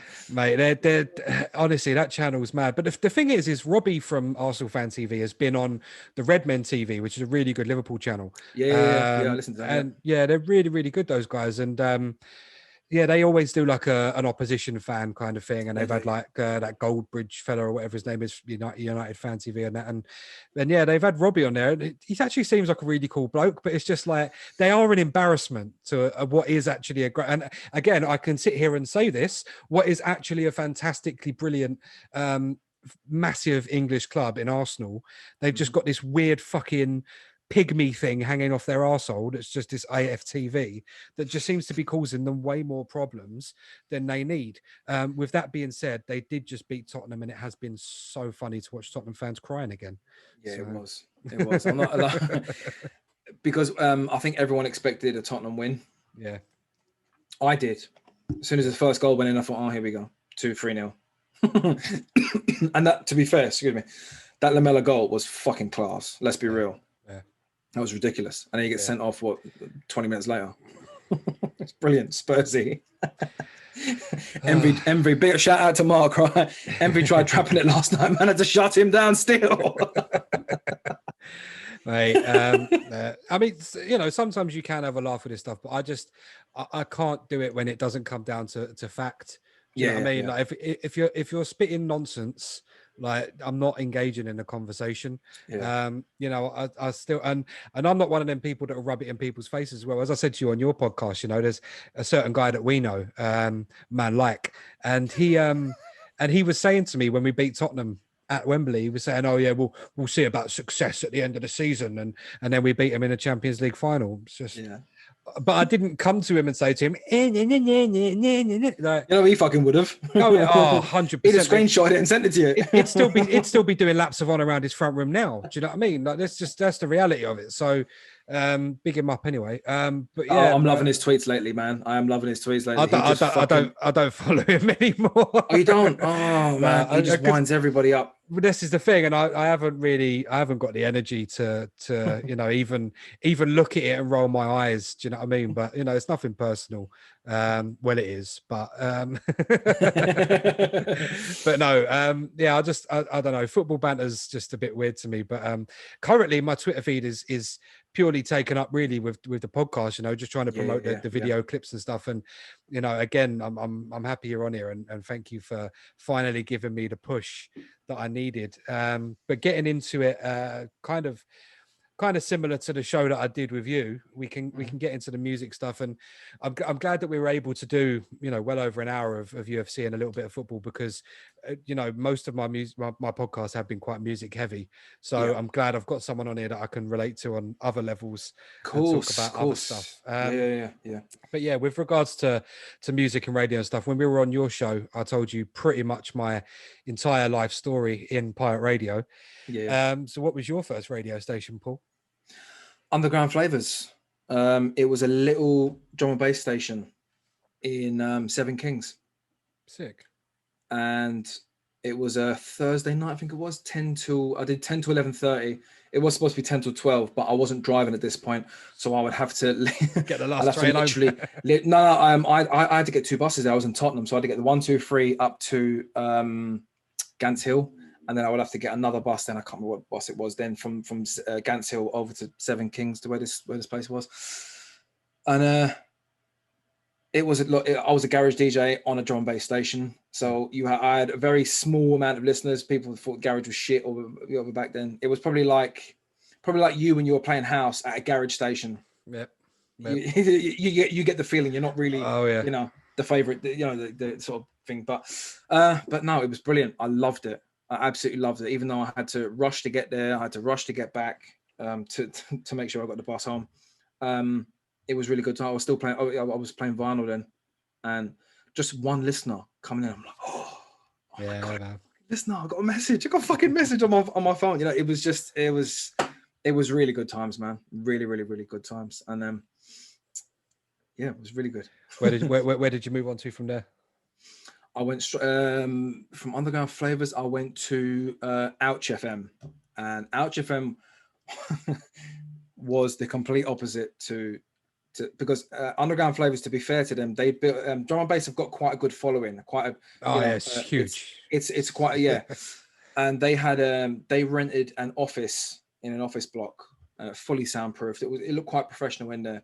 When I went on to Ouch, it was the complete opposite. It was it was derelict houses and shit. It was it was a derelict house on the A406, boarded up. There were squatters in there, but you walk in there, there's bare floorboards. There's it just absolutely reek of piss. It was especially hard in the summer, and you look upstairs, mate. There's gangs doing God knows what in one room, and there's stunk of weed and fucking whatever else. And then you had the studio. I say studio, literally, like it was just a room with a pool table, pair of Technics 1210s, shitty fucking dog shit mixer, and an old CD player, it looked like a DVD player. It was, it's just a CD player. But that was my real, because that was a garage station. Mikey C and Groove ran that, and that was my first proper taste for pirate radio. That was the I thought I'd made it. when I got friends to record back to to record my shows, and you can hear the phone in the background, and you can hear the little. Do you remember like the early pirates like True? You'd constantly hear diddly in the background. And I wanted to hear that in a weird way. Do you know what I mean? I wanted to hear that, so like you get that authentic feel. And I think I've still got them tapes somewhere. I've got to try and dig them out, because I can't imagine what I sounded like. But yeah. Hello, hello, Smithy P.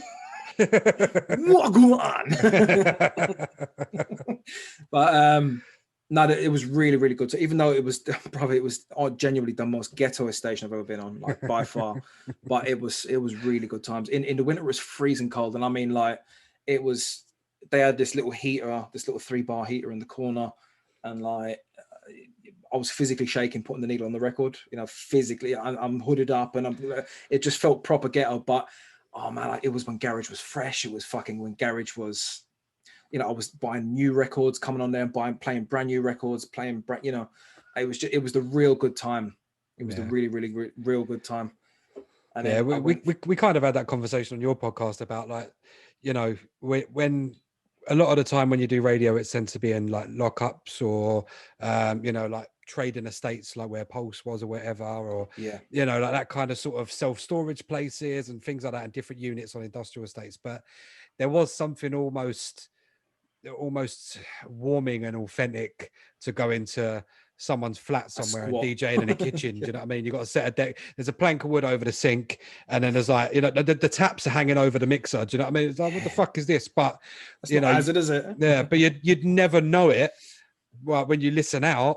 Yeah, but that, you would always know, and it was always fun when you'd sit and listen to another station and you'd think, I remember I didn't play on there, but I remember swinging by the Light FM studio when I was about 14, 15. I was with some boys that I knew from around there, and it was in like this weird like sort of shipping container in the middle of an estate in Battersea. It was really weird. Yeah, and like just someone I know was like, their older brother was MCing there, and we went to get a weed off him or something like that.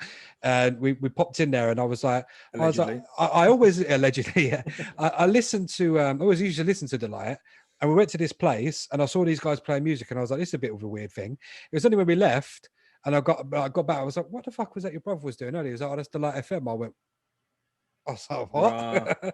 Was a part of you gutted? Was a part of you gutted? A little bit, yeah, because it was just a bit of a shock, because you used to listen to So Solid on there every Sunday and that, and it was like, right, this is fucking sick, and it sounds banging, and you know what I mean? I used to compare it to Kiss kind of thing, and it was like, you look at the differences, and it's astonishing. It was just this shitty little cabin with like a pair of decks and an old stereo in the corner. Right? It was just nuts. It's what I had in my mind when I used to listen to Extreme FM back in the day.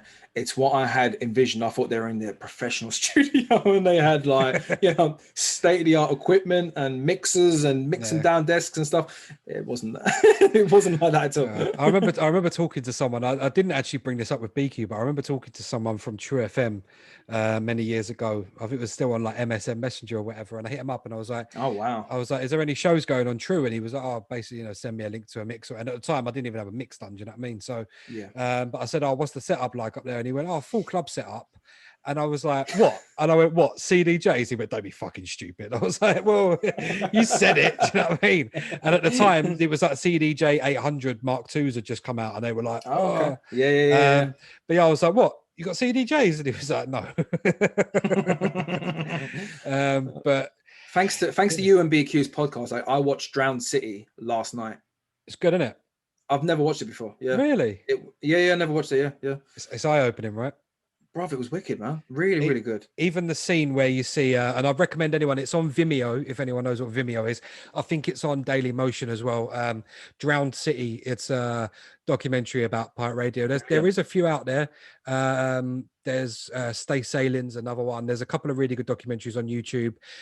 There's one from Palladium as well, with a guy, I can't remember his name, he's an ex-pirate DJ, but he went around and he was on top of all kinds of different blocks. He was on top of the old Passion block and stuff like that. There's a lot of really good pirate radio documentaries out there, but Drowned City in particular, especially in the first few minutes where Supplier's kind of driving them around east and he's like pointing, he's like, I know them that's buildings. a rig. Yeah, well, we all know them ones. But that's when a we're rig. driving down, That's I'm a like, rig. that's the A12. Pop up. Yeah. I actually do that now. It's funny. I think we said it on my one when you came on. I still do that now. Yep. If I see a tower block and I see it, I'm like, up. I told you, it's like the Leo meme, you know, he's pointing at a TV when he recognizes it. It's like that one. But it's true. It's a habit that I think is really difficult. It's funny because I put on the podcast I've done with BQ, I posted it on a pirate radio forum I'm part of, and the reaction's been really good. There's a lot of really old school pirate heads on there that wicked. They I mean, we're talking like going back to like, you know, Weekend Rush and early Cool FM days, people that have been in the game for that long. And I said to people, I said, you know, I did my research on there. I said, is there anyone who's doing like a radio a podcast, you know, sort of chronicling pirate radio? And everyone was like, no, not really. Everyone's kind of done a few YouTube documentaries, but yeah, send us a link. And I put it on there and loads of them have listened to it and people have been saying it's really good. So shouts out to everyone over at Radio Nex, the website Radio Nex. But yeah, Drowned City's great. If you ever get a chance to watch it, you'll realize that you had no idea how many rigs were just there around Poplar, Bethnal Green, Limehouse, and as BQ was saying, that's where True came from as well. Deja was there, Rinse started there. Every block has had a fucking a double stack on it. I forgot how big Lauren was on that station. Oh, she was huge. When she come on, I thought, fuck, of course. Yeah, I remember listening to her back in the day, and I'm like, and when Jay come out, fuck me, that tune was just, it was unbelievable. Yeah, it was really surreal actually, because I was such a big fan of True FM that years later she ended up she was with one of my friends for quite a while, and she always used to be out of us like all the time, and like, but I never ever even really spoke to her about music or radio. She was always just my mate's missus. Do you know what I mean? It's just like, yeah. You know, so but yeah, she's great, and yeah, she was big back then. She really was. I remember going out with Pyro one night at Opera House, and she was there. Man, she can fucking drink as well. Yeah, oh yeah. Fucking hell, man. Big up Lauren, man. Fucking hell. Yeah, but yeah, no, it's a great documentary. And yeah, as Supplier said in there, you know, he got arrested for doing all of this stuff to do with True FM, and you know, he stepped out of the police station and it was still on air, which, you know, anyone who listened to episode 2 of my podcast knows exactly why that is. But yeah. I remember him, as I say, I remember him coming on Fat Beats at the time, and there was talk of him coming on doing a regular show. But that show's actually on YouTube with him and Lauren. They did a Fat Beat show. It was actually really fun. Okay, I might give that a listen to. Yeah, it was quite a good laugh. But so what happened after Ouch? After Ouch, where did I go after Ouch? I think I went on to Fat Beats. I think from there, 2000, and I was there. They hadn't long set up, I think, because I was trying to get on Subjam, obviously, because Groove ran Subjam, but it was when it was the timetable. I think it was like a waiting list to get on there at the time. Yeah. It was massive. And Fat Beats, they said, look, Flex and AK and all them lot, they were all on Fat Beats. So I was like, fuck it, I'm gonna try and get on there. It's internet. I didn't even have internet in my house at the time. I remember you saying, yeah, I had to go to the fucking internet cafe to listen into shows. But the setup was, well, you remember, bruv. It was, I think I was in there in January 2005. I think that's when I actually went on to. That's around the first. Yeah, I think the first wave. It was still only one room at that point. Yeah, that was like that was very early Fat Beats from what I can remember. Yeah, and I was there for 2 years. Was I on Fat Beats? But Fat Beats is where, like you said, like I really learned my craft on Fat Beats. Yeah. Fat Beats was a big. I mean, along with being like a dating station, you know, MSN on that. MSN, bro. Come on, let's be real, God. Man. MSN. Like I said, I didn't have internet at home. So when I'm going up there, right? Bro, do you know what's fucked up? I have to edit this out, but I cleaned up right now. Do you know what's oh my God, do you know what's fucked up, right? Is so many DJs have done it over the years where they would literally just lift numbers from phone books. Oh, But no, I'll no, tell you no. something. Oh, yeah. One of my boys will be listening to this podcast when it drops, right? And I Yeah. won't say his name because I'm hoping he's going to come on and tell the story himself. But I'm going to bait him up anyway. There was a woman who used to text into a very well-known South London pirate station, and my mate, she was like flirting with my mate, who's like, don't get me wrong, my mate who I'm talking about, he's a good-looking geezer, does all right with the birds. Do you know what I mean? Yeah. But he was just talking to this woman, and if I just say the words, there's going to be people that are going to piss themselves laughing right now. But Lady Rose from Earlsfield, that's all I'm saying. Okay. My mate went to her house, and basically Matt Lucas opened the door. And lady See, that was, do you know what? That was a thing, bruv. That was a thing, you know. But this was like we're talking early 2000s, so this was pre Blackberries, this was pre WhatsApp. Yeah, This was like you didn't have pictures, do you know what I mean? You're So right. he turned know up what the way expecting a little treacle, and he just ended up with a whole tart. So because because everyone was called baby or little miss or sexy or everyone was called something like that. So you'd imagine from the other side, you imagine they are unbelievable, like stunners. How I got around that, what I would do is you would do a competition. Naturally, Little Miss Sexy fucking whatever would win it, right? And then let me pick this winner out at random. Oh, look, wow. So you would then say, right, she's won a mixed CD. All right, cool. I'll drive to her house and deliver the mixed CD. And if she looks like Matt Lucas, you say, here's your CD, bye-bye. You fuck off. Enjoy. It happened to one of my mates, and he was like, he was there by that point. But then he's like, mate, I went into the house and there was like kids running around, and there was like some other people there. He was like, this is fucked up. But I'm hoping that he will have the audacity and the gall to tell that story when he comes onto the podcast. So I'll save the full details. But there was a lot of that at Fat Beats as well. And there was also a lot of like, I don't know, there was some weird stuff that went on with some of the listeners and some of the people. There was one, I won't name who it was, but there was one bloke who was on the station who was convinced that he was with this girl who he'd never met. It was like a weird MSN relationship. And then she was like putting up pregnancy pictures, and he was saying he was going to be a dad, but they'd never met. She didn't even like, no one had ever met this woman. DJ? Like, no, you were long gone by this point. Okay. But like, I would never say who it was, but yeah, it was weird. I'm not even sure it was a DJ, it might have been an MC or a host, but it was things like that were always a bit, internet catfishing was just such a big thing back then. And it's just like, very bizarre, very, very bizarre. I had listen, one of my really close friends, he was seeing this girl, and she come back to like, she one day she went, I'm pregnant. And he was like, oh shit, fuck, whatever. She took the pregnancy test around to his house, and you could see it was like, what's that eyeliner, the purple eyeliner that girls use? It looks like it looked to him like she had just drawn 2 lines on the pregnancy test. Jesus. So he was like, I'm not really sure. I mean, I've not seen pregnancy tests before, but I'm pretty sure they don't look like that. All right, so let's go and get a pregnancy test. And they went to a BP petrol station, and quickly used the toilet in there, and suddenly she wasn't pregnant again. But that was a danger back then, because Facebook, you couldn't sort of figure them out beforehand. Like now you can figure out, if someone adds me, I'm like, right, your account was made 12 hours ago, go away, ignore, delete. But there was a lot of that. There was a lot of fake profiles and just weird stuff that would go on when you were on. And that was, we were talking about it actually on your podcast, where it was like that switch over from analog to digital. It went from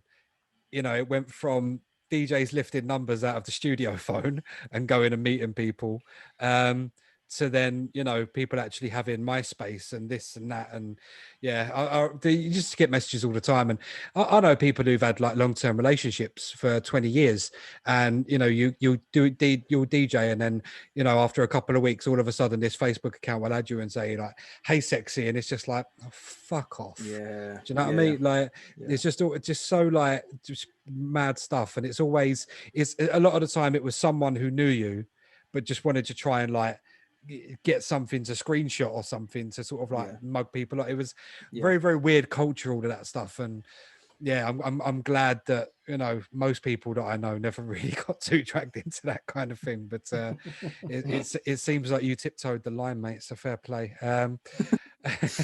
After Fat Beats, what did you get up to after that? I left. There was a lot of drama with the manager at the time. You know the manager, and I was on. What happened? Are we talking about the manager who wasn't a DJ? No. Oh, okay. Female one. Oh, right. Yeah. Right. Go on. I used to do my show, and in the house studio there was another show going on as well at the same time. So we both played. I think it was 10 to, or no, it was 9 to 11. I think. Yeah. And every night or every week after my show, I would go in. It was the Slapheads. Do you remember the Slapheads? Yeah. So I used to go in there. Oh, what's happening, boys? Yeah, high five. See you later. Have a good one. Blah blah. Because they'd normally roll to like 1, 2 in the morning. They were crazy. Yeah. So but this one night I didn't, even though I could hear house music being played, like fucking blasting out, whatever. I didn't go in. Just, I don't know why I didn't go in. So me and the MC I was with, I was like, right, look, come on, let's get out of here. I think I had a headache, and I was like, look, I just want to get out of here. So shut the door, went home. Everything was fine. Next day I get a call. Oh, you left the studio locked on all night. I was like, no, the Slapheads were on there last night. But no, they never turned up for their show. I was like, fuck, I never knew.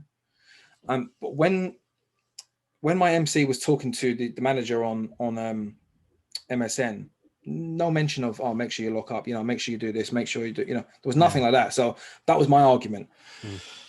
And I was actually already on Touch at this point. Oh, okay.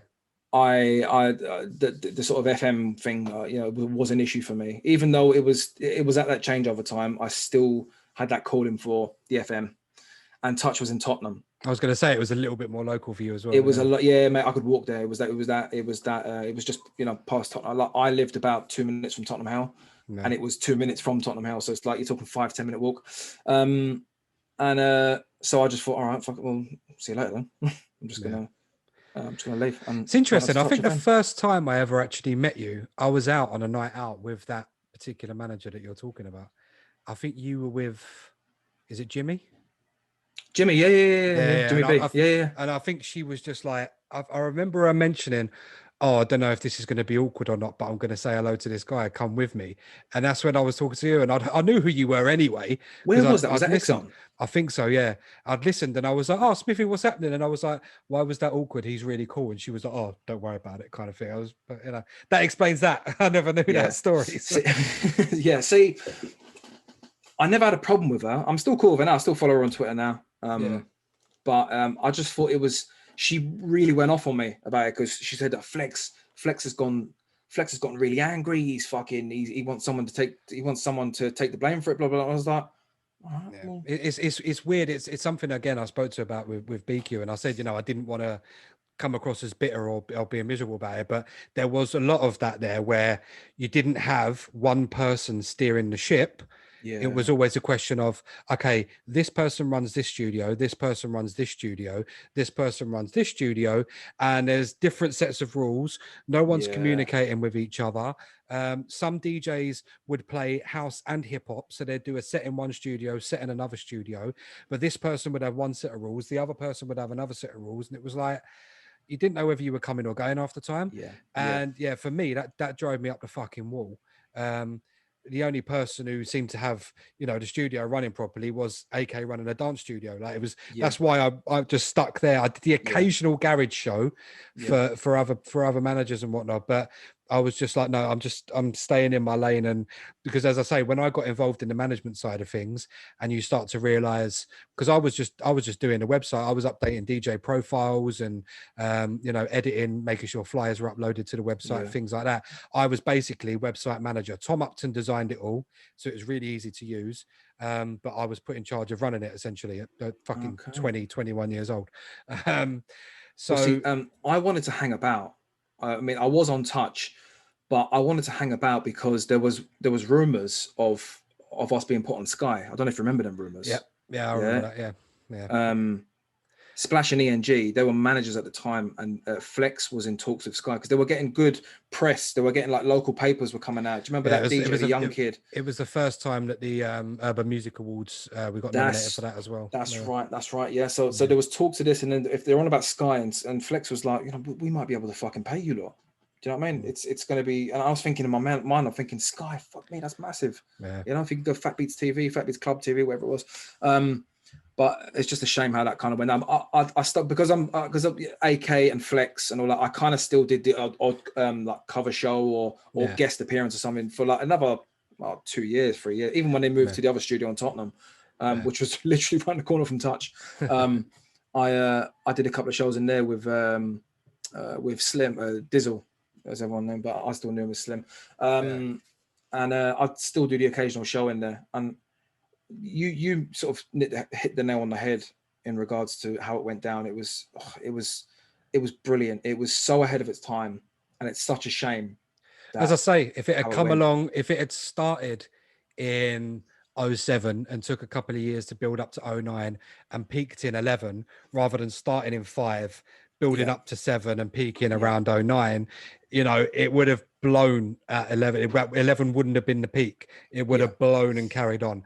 So I just, I love reminiscing about it because I had I know we were having a little moan and a grumble there, but I did mostly positive, and it was fun a lot of the time. And yeah, mate, really, really good times. And we made a lot of friends in that time, so. I know I sound like I'm moaning. I promise you, I'm not. Like, no, I'm not either. I love my time on there, and even I love the people I'm talking about. It's just really unfortunate how it kind of went that way. But for me, I mean, I remember Flex was talking about people having internet in their cars and all that sort of stuff, and I kept thinking like, I just can't see it. I still see it. I'm still analog, still FM, and I'm still listening to Sub Jam and listen to. And nowadays, when you look at it, everyone's got tune in on their phone. He was exactly, mate. I jump in my if I'm listening to TalkSport, I love it on my app and I'll Bluetooth it because it sounds better than the FM or the AM. AM sounds terrible.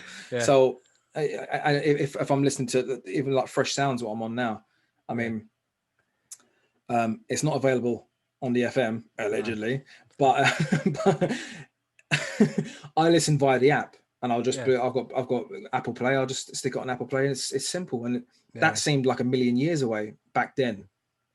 Yeah, it's weird how it all works out. I mean, it's like with this podcast. I mean, we host our podcast on Anchor, which is it's owned by Spotify, and thank you for pointing it out to me. It's it's a really great platform, but it's one of them things where even. I had our old Definition Audio podcast that we used to put out every month. I had that hosted on SoundCloud, and I used the RSS feed to put it on iTunes. Do you know what I mean? It was just But now everything's just so much more simple and easy, and and these podcasts. I'm pretty sure yours is the same, but mine's on fucking TuneIn, Castbox, iTunes, Spotify. It's fucking everywhere at the click of one button. Well, it's just like technology now is just so much bigger and better than it was, and there's so that's why it's important to put out good content and consistent content, which I'm firing these episodes out in a minute. But after today's episode, it will be just one a week, because at the moment I'm putting out 2 a week to catch up with the backlog of pre-recorded episodes that I've got sitting in the sack. Do you know what I mean? Listen, I can think of worse problems, bro. That's a good problem to have. Yeah, it's not bad. It's not bad. I've got a couple of people lined up. One of them, he's got reservations because of his work and stuff, and the things he wants to talk about is plant medicines. I don't know if you know anything at all about plant medicines, like psychedelics. I mean, calling all farmers. If anyone remembers the old Pulse FM adverts, calling all farmers. Oh my god, I had to get taken off air, man. It's like you're asking for it, isn't it? Big time. But everyone knew about it. I remember I was hanging around Pyro a lot of the time. We used to go to the gym, and he would pick up the subs from Cheshunt, the hydroponics place. And we walked in there, and they were singing it, bruv. They were singing it. It was that big at the time. That was ridiculous. But yeah, no, I get it. I mean, I've got people that wanted to come on the podcast, and I think even BQ was a little bit like, I know he was, first of all, he didn't realize that, you know, I really wanted to talk to him about all of that stuff, because no one else had ever even bothered, I don't think. Everyone had always kind of spoke to Supplier about it, but yeah, he was, you know, he was a little bit, yeah, you know, if I say something that I don't like, I might, you know, which is why it was a good thing in the end that my podcast got delayed in getting out, because he had an opportunity to listen back to it. And if there was anything he'd have wanted snipped, then I could have just, you know, beeped out a name or whatever, and just allegedly put a name over the top of it or whatever. But yeah, it is difficult to get some people to be able to actually have the time to sit down. But yeah, it's been fun so far, and as I say, I'm glad you're on here. So after touch, the old naughty 940, boy, naughty 940. What was next on the agenda after touch? So touch was that touch was when I stopped playing vinyl. So Fat Beats, I'd started playing CDs. Yep. I was still banging out vinyl, but I'd just started to play CDs on them horrendous things. Remember that I can't remember what they're called now. Were they Denons? What were they? I can't remember. The ones that Fat cams, Beats, weren't they? The cams were shit, but then they had the Pioneer ones that weren't too bad. Remember they had by then. No, I'd gone by then. They got the rack mount Pioneers. I think they were CMX 3000s, and they were actually really, really good for rack mount CD players. They were actually really good. I rated them. So when I went on to touch, they had CDJ 800s, and so the transition was really, really fucking easy from vinyl to that, because it is a vinyl, which is digital vinyl, isn't it? Really. Yep. That's where I met Envy, and it's when the big wave of UK funky come along, and you know, Envy was a big funky DJ. Yep. Loved this, and he was around. One of the earliest people I heard making funky was Swift J. Who's his boy, and Envy was around from the get-go of that. I remember him being like always on it, just every tune that come out he just knew what it was. And tribal at the time I fucking hated tribal music, but he was banging it out. He loved it. Some of the more commercial stuff I started to play because you couldn't get away from funky. I went to Iron Apple that year, and you couldn't get it was massive, man. And it's a shame, there was such good funky, soulful funky house. It was brilliant. And then these can't fucking these skanking, like, you know, you had the Migraine Skank, which to be fair I rinsed because it was a big club tune, Migraine Skank was a big tune, but you know, you didn't need Tribal Skank, you didn't need the other Skank, you didn't need Swine Flu Skank, bro. Although Swine Flu Skank at the start of COVID last year, Catch It, Bin It, Kill It, I did pull out the video, and I was sending it to a few people like, catch it, bin it, kill it, catch it, bin it. But yeah, I mean, you didn't need head, shoulders, knees and toes. I mean, when you look at UK funky, you had absolute masterpiece of a track with, you know, Katie B and Genius. That's what got me into it. Yeah. I went to I DJ'd at SE1 one night with AK, and there was a couple of other Fat Beats guys. I think DJ Scotty, maybe someone else. We DJ'd in the main room of SE1, and then went into the other big room in SE1, and Rob IB for Wallace, I think, was playing, and then Katie B did live PA afterwards, and she was fucking incredible, and she sung As I, and it absolutely rocked. It did. Yeah. And then 5 minutes later, the fucking KIG guys were on stage, and I was just like, really? I bet they killed it, because live they I don't know. I walked outside. I went outside for a snout. I was like, no, I'm not going there with this. Another one that I battered was Too Many Men. Now the song itself, Too Many Men's a tune. I played that in a gay club. Oh yeah. And it I swear to God. Bro, that took me a second. right. DJ Not So, who we know, DJ Not So. Bro. he had a connection, right, with, and I didn't even think this was a big thing, right? There's a club, what was called, I think it used to be called Factory. It was called Club Life. It's something else now. But they used to do black gay nights on a weekend, right? Is that on Green? No, in Vauxhall. On Vauxhall. Yeah, Vauxhall's got a big gay scene anyway. But I never realized there was, like, you know, and I say this, you know, with all respect and not in a derogatory way, but it was ghetto in there. Do you know what I mean? Okay. It was like, but it was also proper gay. Like, you had, like, you know, you had cross dressers in there, you had all sorts, but it was ghetto as fuck. Okay. And Not So employed me to go down there and do some UK funky sets. And I remember AK and a couple of others turned up one night just to see what it was like, and they were like, "This is fucking sick, bruv." Yeah. When I tell you, I played Too Many Man in that rave for Yeah. half for a laugh on myself, but also because it Yeah. was a big tune. Yeah. When I say it went off differently. Yeah. Different. People were climbing on the speakers and doing like, like in the bashment dance, people dagger off the speaker Yeah. and they jump. Bro, Yeah. people were doing that. Like someone was like hanging off of the DJ, but like there's like the DJ box was up top and there was like a metal railing around it. Someone was hanging off it, going, "Too many man, too many man." Like it's just like, it was probably 600-700 gay people in there just going fucking mental to that tune. Yeah. And there's me thinking, I've played this to be a prick. But it was yeah. But then I was mixing in stuff like funky flex and like the harder side of funky music. And that made some of the best sets I ever played in my life were at that club in Vauxhall for the Black Gay Nights. It's I can't speak highly enough of it. And fuck knows how Not So got involved with that, but just he was one of these guys. He did get about a bit. He booked me a couple of times for Rudolph's. He did get about a bit, to be fair, man. To be fair to him. But funky, like I would play towards the end of, like, when I stopped playing garage out and transitioned more to, because the transition from garage to funky was quite easy. Very easy, yeah. And when I'm seeing the difference from what the garage was getting, the reaction from the crowd to funky, as soon as I put on something like Too Many Men, and then you rewind it really fucking viciously, like, and they would go even sick for that, do you know what I mean? And you'd start it again, and then I'd bring in like say something like, a big one I used to bring in was Make It Funky For Me, Make It Funky For Me. Bruv, I just used to see, if they could suck my dick, all of them, they fucking would have done it. It was just the pure energy from the crowd, like when I started playing funky. So that's when I transitioned more to playing funky, and that was on Touch. Touch was a big part of that transition. And they had a big funky following, they had a big garage following, but that's when I stopped. For those couple of years, there was no more. There was still some garage coming out, but it was sparse, few and far between. So people like BQ, to be fair, if he was flying, they were flying the flag. MJ Cole, Sunship, they were flying the flag, but a lot of it was fucking garbage, bro. And a lot of it was it was good for out of London. A lot of it that EZ used to play on his show around that time, as you say, like some of BQ stuff and whatnot. We discussed it on the pod.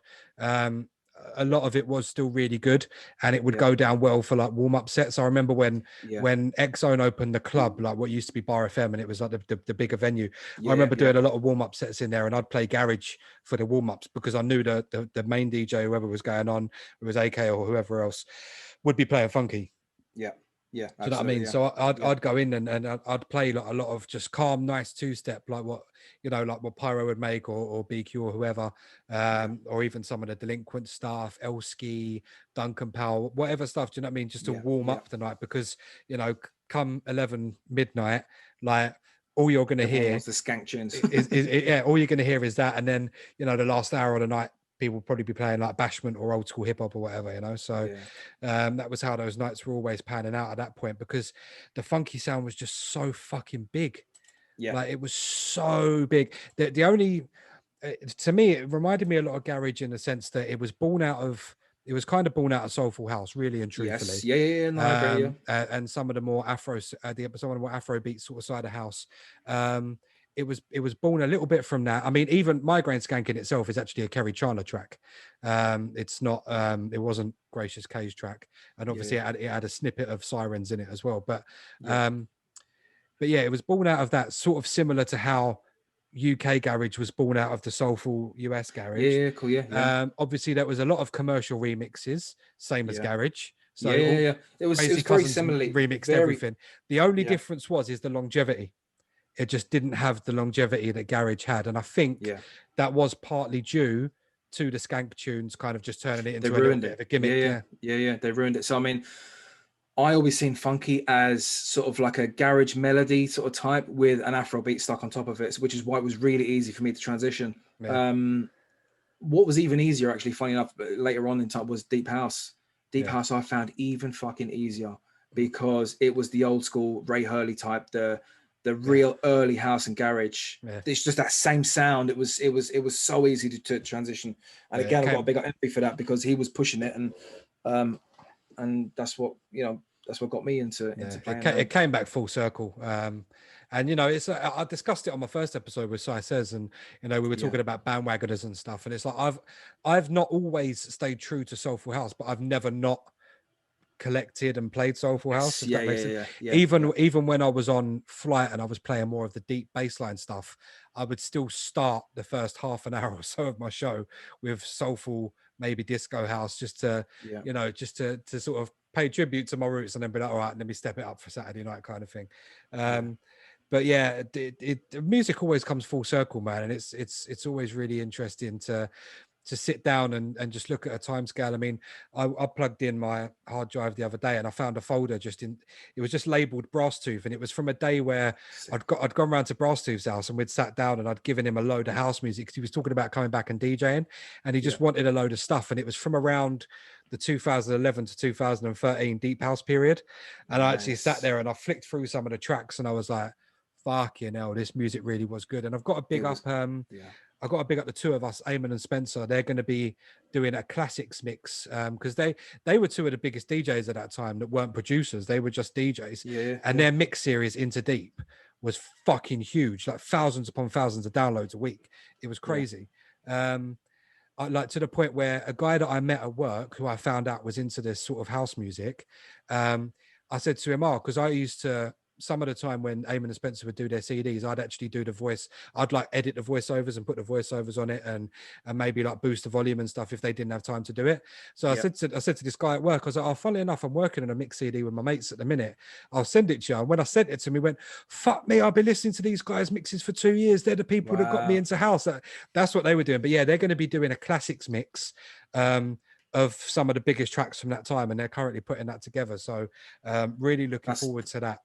That's going to be hard to put together. And what are you going to do? Like a 90-minute thing? Who makes the cut? Who makes their CD? They done. I think they done like 12, 13 different mix CDs, and they got. I think it was Dynamics actually. It used to be on Shine and that. He used to do a lot of the CD printing, and they used to like order them from him, and they were giving out hundreds and hundreds and hundreds of them every night.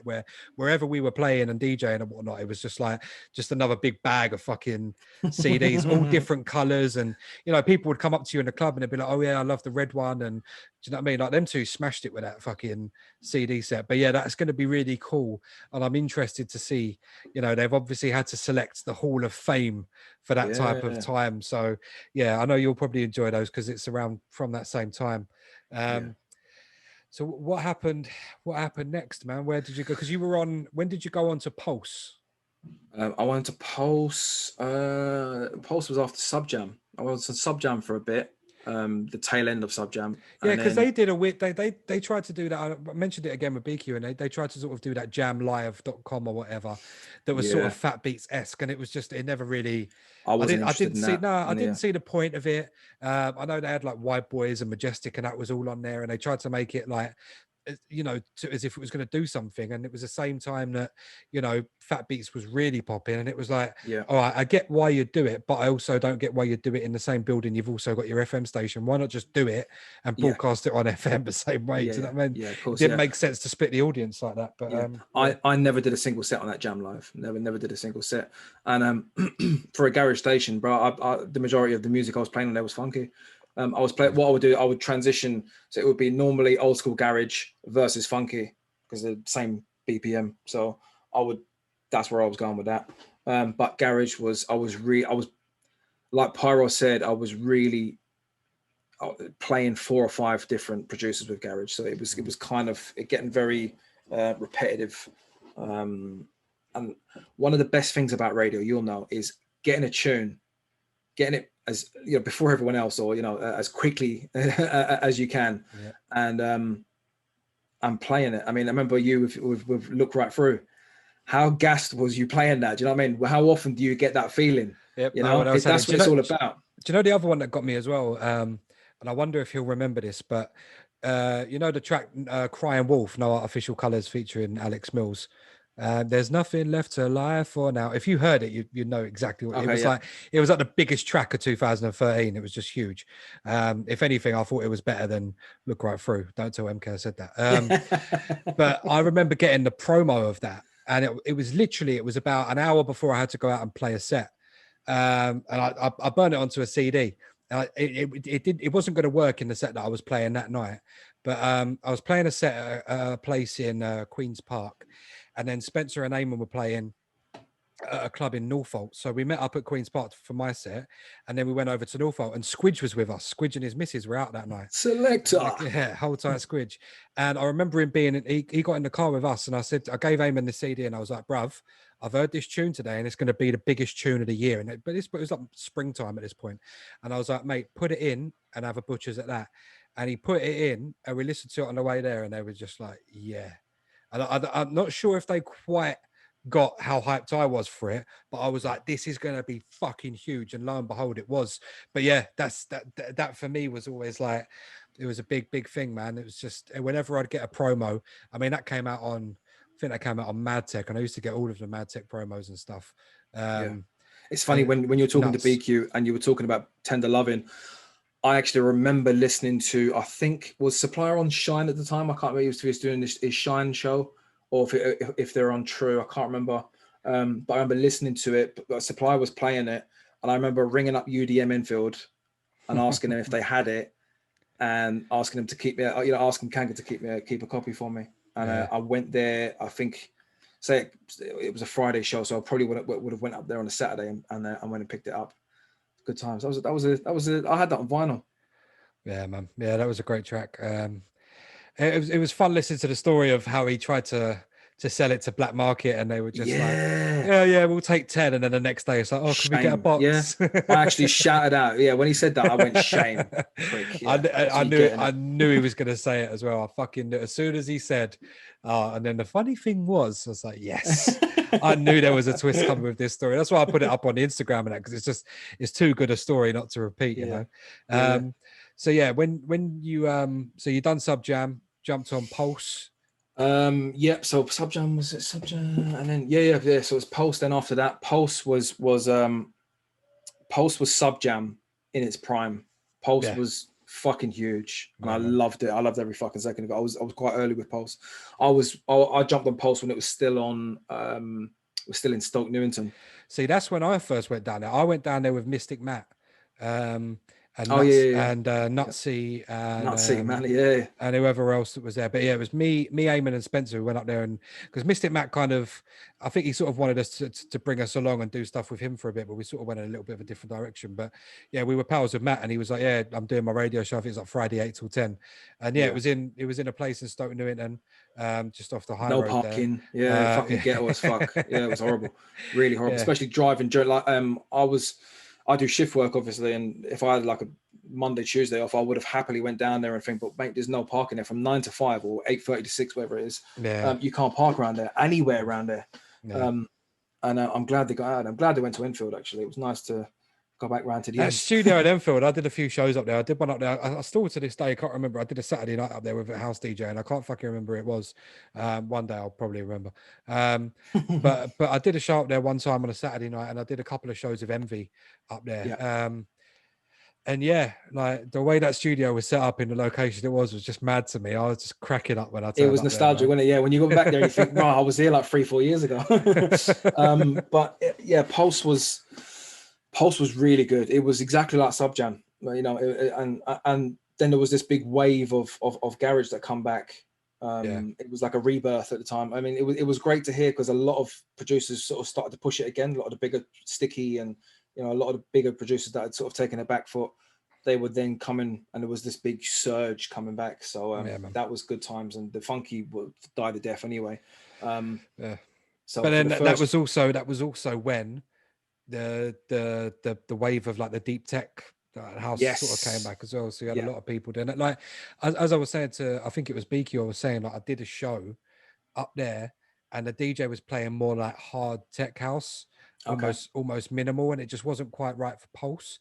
But as soon as I went on and I started playing like the Hot Natured stuff and Walker and Royce and Cozzy D and tracks like that. Yeah. Like it was just fucking going off. Like Phone Line just Yeah. started going bananas, and it was just like, oh, okay, like they get this sound, but they weren't quite ready for the sort of tech house sound that this guy was playing. So yeah, man, the Pulse was a 6 station, bro. It was really, really good. When did that finish?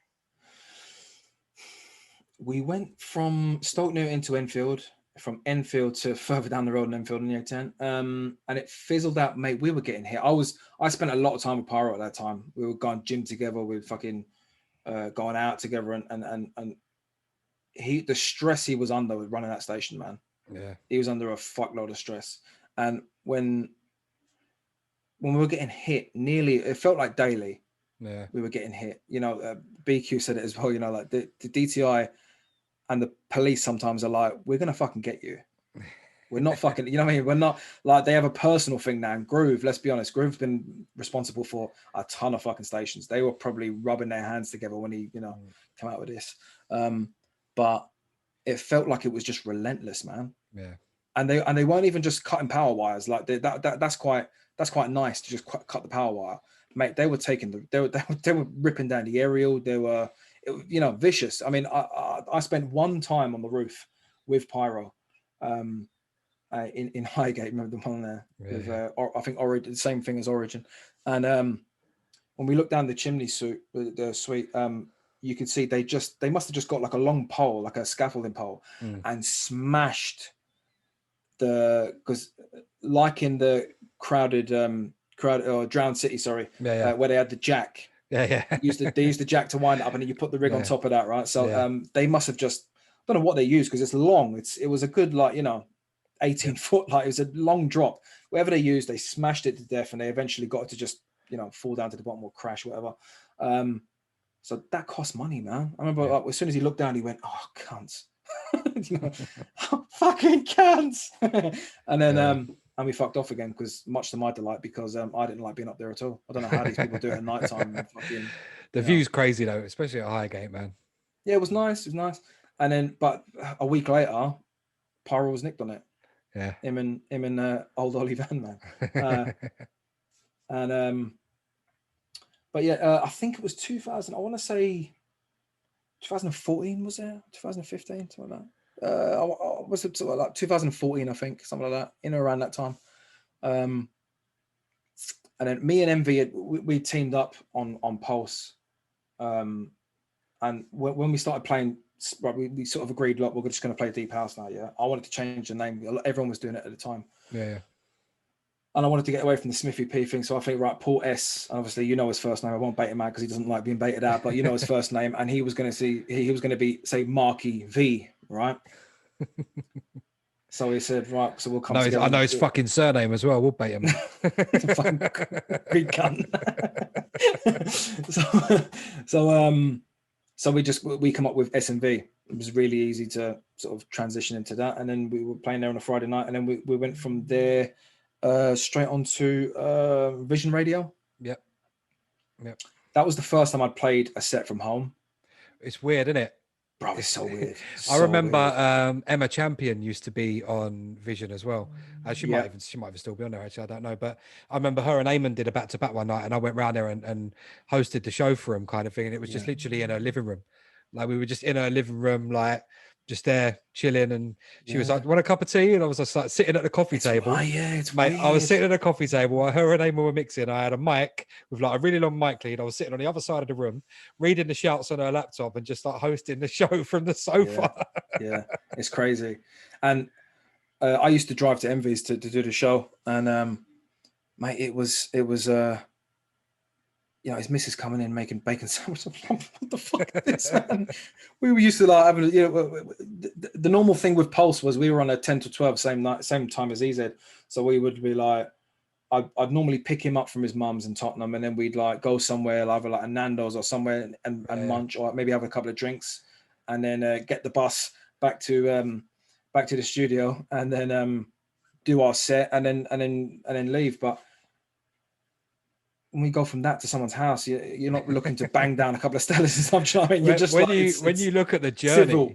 When you look at the journey though, from going to a derelict house on a North Cirque that smelt of piss, had fucking nitties in it and everything else, to then all of a sudden you're there with, you know, Michael's missus making you bacon sandwiches. It's just like, yeah, it's How did it come a to world this? apart. Yeah, It's crazy. And he was in his slippers and everything, bro. And I'm like, bro, this is too weird, man. I don't like it. And I didn't like it to begin with. I thought it was pretty cool.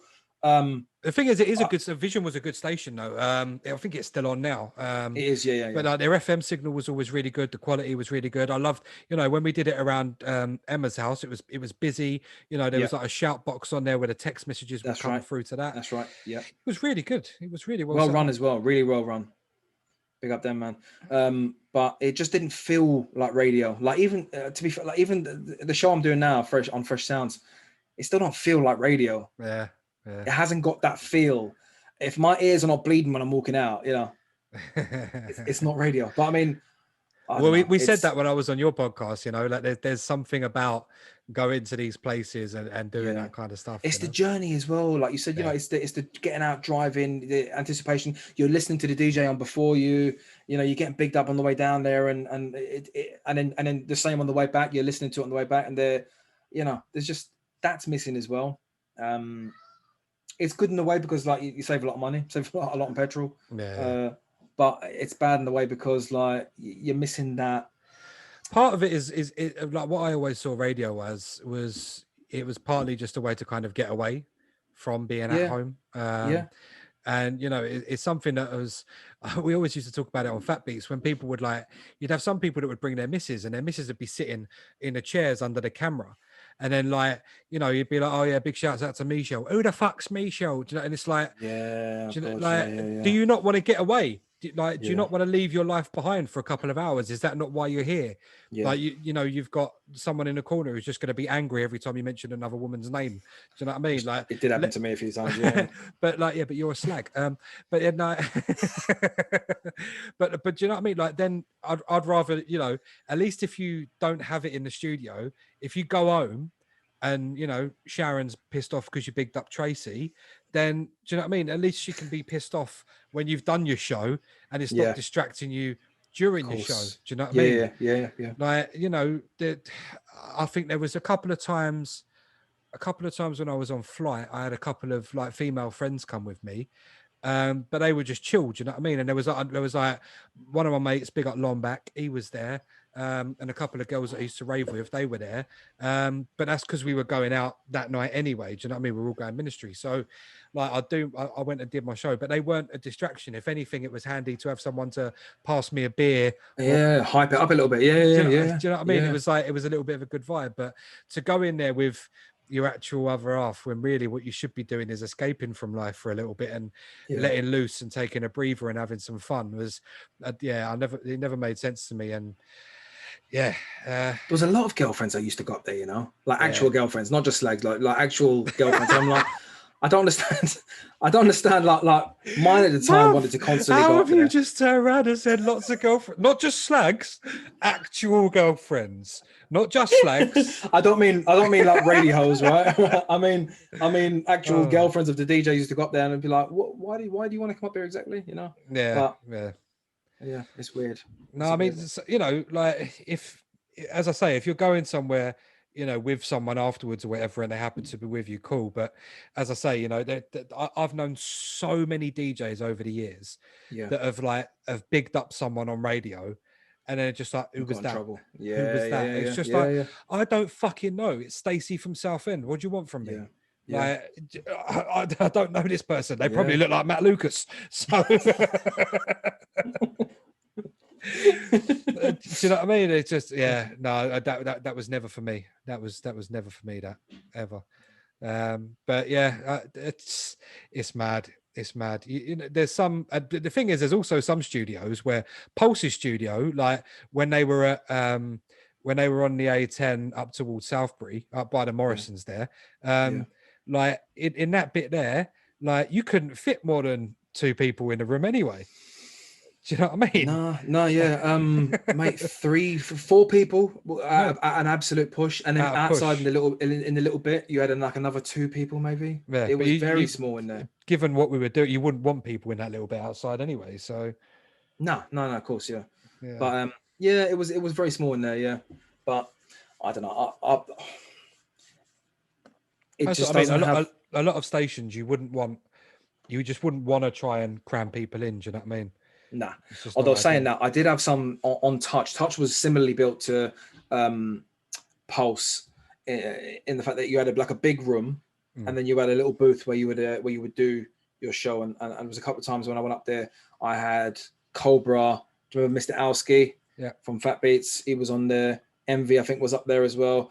And on the radio, it sounds sick. It sounds like there's 50 of you there. It sounds like you're on a rave, and the vibe you create is quite good in that small environment. But I remember when we had the guys from People Just Do Nothing, when before that was big, they came on Image, or I think it was still Ice Cold at that point. Anyway, they came on with us. It's actually on YouTube, the set.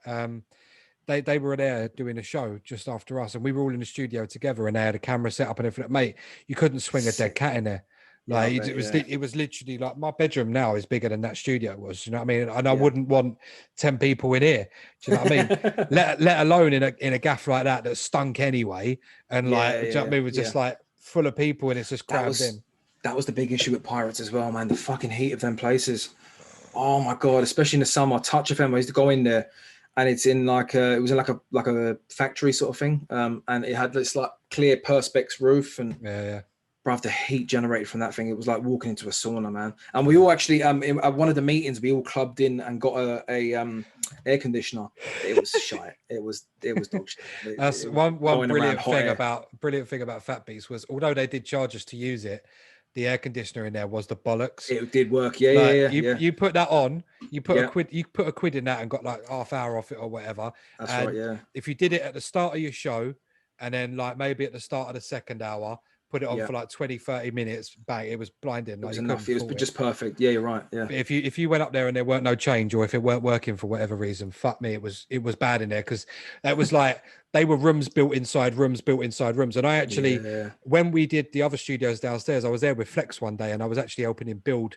Like Eamon did it as well. Actually, we were downstairs building some of the big wooden frames and stuffing it full of like padding and that, and then like putting plasterboard on top of the other wooden frames. And I was there with Flex putting a load of the plasterboard up, and it's just like, it's no wonder it's so fucking hot in this gaff. Because we're all in rooms that are basically like padded. Do you know what I mean? Yeah, of course. And all that equipment and all the bodies in there, you know. The computers alone, we always had like 2 PCs under each desk. That's right. And then blowing out hot air. and then underneath the desk we had a small one just for the jingles as well. We had like 3 PCs in a room, plus CDJs, plus mixers, plus the lights.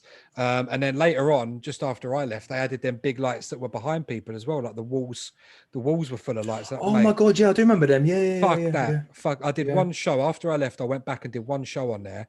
I did another guest show when they were in Tottenham at the same place you were talking about. But I went back and did one show on there, and those walls were just like, I was like, why is this even on? Do you know what I mean? It would look shit if you turned it off. It just looked like you've got a random bunch of light bulbs behind you. But I was like, what in the fuck is this? Like, why is this here? Yeah, weird, mate. Weird. I remember locking in, and MV was on, and bruv, I think I locked off after 15 minutes. I was like, I'm tripping fucking ball sitting there watching you, man. Do you know what I mean? It was too much, you know. It's far too much for me, man. I didn't understand it. There was a DJ that used to go on there called DJ Melody, and he used to go in the house studio or the dance studio, and he would go in there and he'd do like really late night sets sometimes. But he was brilliant. This guy, so much energy, really, really cool guy. And he'd play like a lot of electro kind of house and minimal stuff, and real radio personality. He was fantastic. But he used to take in a load of like tube lights and but this is when the studios were like the old studios back in like 2007 or whatever. And he'd take in like all these big tube lights and LEDs and stuff, and he'd turn the lights off in there, and it would just look mad. And I'm pretty sure someone told me, I could be wrong, so allegedly he used to drop a pill at the start of the show, and he just used to be in there just off his nut mixing. But he'd go for hours, and he was a good DJ as well. He could really mix, and he was really entertaining on the mic. But yeah, no, he used to get twisted in there, boy. But Yeah, he used to set up his own lights and stuff, but it looked really good. But those ones that were behind everyone were just, I didn't like that. When I went back and did a show on there to cover, I didn't like that at all. It wasn't for me. Yeah, I think when I went on there with Dizzle, same thing. It was just switched off. I thought I can't. Yeah. And it did look a bit shit when it switched off, but I'd rather that than someone looking in and being like, "What the fuck is this?" You know? Yeah, man. I don't know. It's crazy. It's been a mad journey for you and for me. Some parallels there, some different things. What how did the Fresh Sounds show come about? So I took a long after Vision. Well, even during Vision, I started running marathon. I wanted to do. I'd kind of done radio and I struggled with Vision in the sense that it didn't feel like radio. Yeah. So I was kind of struggling. I had my own mental health issues at the time as well. So I thought I would try running, try and get a bit healthy and try and, you know what I mean? The biggest thing for me, like when I turned 30, I wanted to do two things. One was to run a marathon and two was to jump out of a plane. And luckily I did both of them. So when Vision died, well, not Vision, sorry. When we left Vision, Envy carried it on. I just wanted to run marathons, and then I'd done that. I'd done stupidly. I'd done 2 marathons, and then I got back on. Envy left Vision. He was off for a bit, and then he jumped on to TF Live. I think it's like a Dartford sort of area, Yeah. but he wasn't there long. And then he come about from TF Live. He went on to Fresh Sounds, and then he got quite in well with the management, and we thought, fuck it. He was begging me for a show on there. He kept hounding me. So once I got a new controller, I thought, fuck it, yeah, because I was still rocking the S1 at that time. Yeah. And that's one of the first big controllers, isn't it? So I got myself a 800. I got a DDJ 800, and I thought, all right, fuck it, I'll start doing a show. So now, yeah, I like it because it's the power hour. It's Saturdays. Yeah. It's I can make a lot of them because, you know, I work shift work. So a lot of the problems I had before was that I couldn't make a lot of the shows. So I'm constantly getting people to cover, and I'm paying fucking subs for that, you know. Yeah. But it's perfect now, man. It suits me nicely. Go there, bang out my hour, and then, you know, and listen to everyone's cool down there as well. You know, like when Fat Beats was probably, out of all the stations I've ever been on, Fat Beats was probably the most together of families. And this has that same feel, although I haven't met any of them. It's all been remote. It kind of has that same sort of feel to it. I'm in the WhatsApp group, and they're just people cutting each other off left, front, center. It's brilliant, you know? But yeah, it's just, it still hasn't got that radio feel, but it does. It does have that same, because it's so busy, especially on a Saturday night as well, because you've got DJs live from like 10 in the morning. You've still got that energy we talked about before from the listener. It's not just about, oh, if it's dead, I'll just do the show anyway, and then hopefully people will listen back, you know, in this generation of BBC iPlayers and all that sort of stuff. But it's live 24/7, so yeah, mate, it's red hot. No, it's good, mate. It's good. Yeah.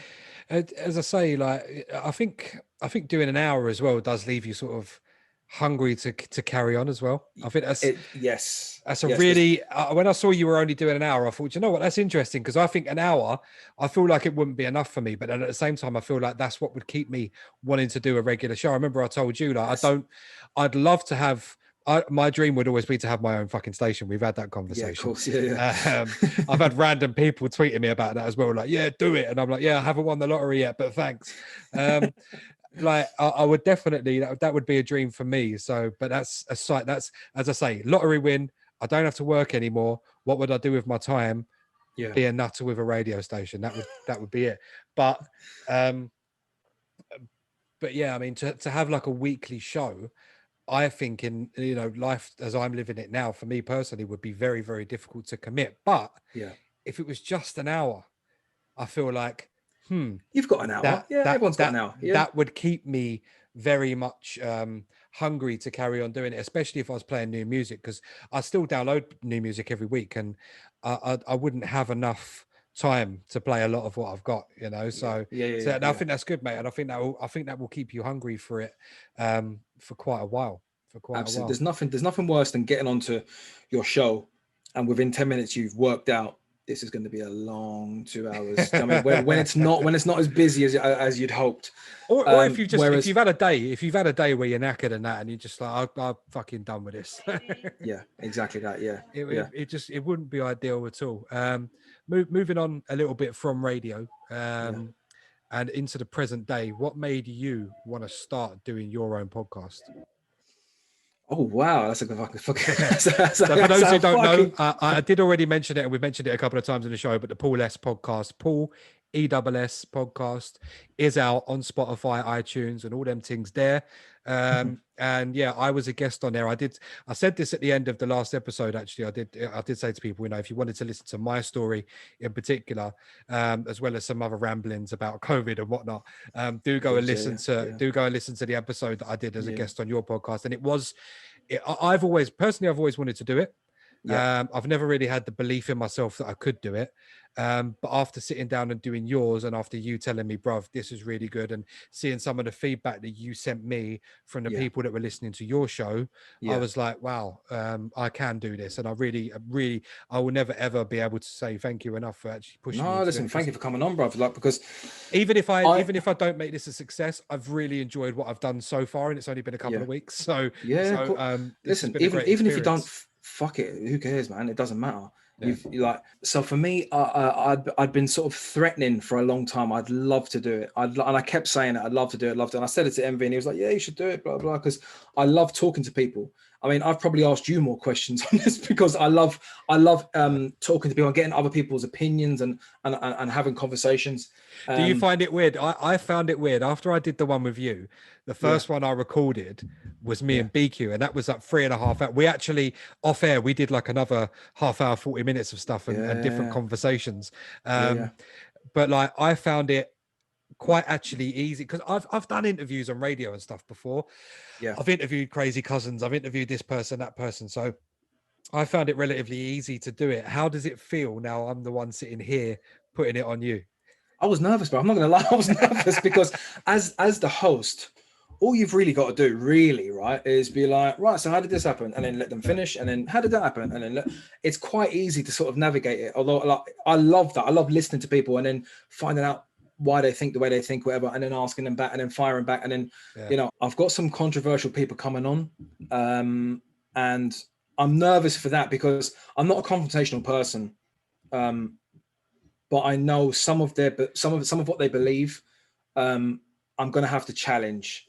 I'm looking forward to it, but I'm quite nervous at the same time because I don't want someone to say, the government hates you. And I say, well, why? And then they start switching on me. I'm quite nervous about that, but I think it will make great fucking podcasts because, let's be honest, the controversial ones do. But I was nervous about today because I sometimes listen back to how I speak, and sometimes I hate my voice. Like in the early days of the radio and stuff, I used to sit back and cringe, and I hated the sound of my own voice. But the interest, or I listen to a lot of podcasts, and like if I'm not listening to a podcast, I'm listening to TalkSport or something alongside of talking. I don't really listen to a lot of music these days, apart from the ones that I'm playing, or if new music is sent to me, I'll listen to that. I don't really listen to a lot of music out and about, but I love talking to people. My day job, I speak to maybe 10, 12 people a day who are in desperate need, and I stand there and have a conversation with them, and some of them are fascinating, some of them aren't, but it's that conversation. It was really easy. Your podcast, the podcast that I done with you, was really easy because it's flowy. There's no awkward silences. There's nothing. We agree on a lot of stuff, and it's kind of just easy. Do you know what I mean? I was nervous about coming on today because I think like, well, you just kind of get nervous about where the conversation is going to go. But I'm an open book, bro. I don't give a fuck. If you want to ask me about anything, crack on. I'm the same. Because I've got that controversial guy who's still kind of, he's still a bit iffy about coming on. I've got a guy in the father's rights activists who, again, because of his day job, he's a bit sort of thing about coming on. He wants to come on, he listens to it, and he's like, yeah, mate, I like just get him to come on. Don't post any pictures and just put him under a different name. I did say, I said, look, that is an option if you want. You can just be as Mr. Mark Vincent, whatever. Call yourself whatever you want these days, But but he's still a bit sort of funny. And I've got one other guy who's, like I said, who wants to talk about spirituality and plant medicines, psychedelics, and mushrooms, ayahuasca, the DMTs, brother.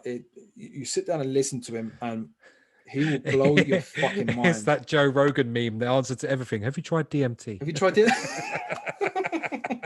Well, do you know what? It's actually thanks to him I actually tried it, because You've done it. I've done it. Yeah. Wow. I've done. What was that like? Serious. It was the most profound experience of my whole entire life. Wow. Genuinely. Like I've heard it's one of them things where like it only lasts for X amount of seconds or minutes, but it's like it can feel like 20 hours or something.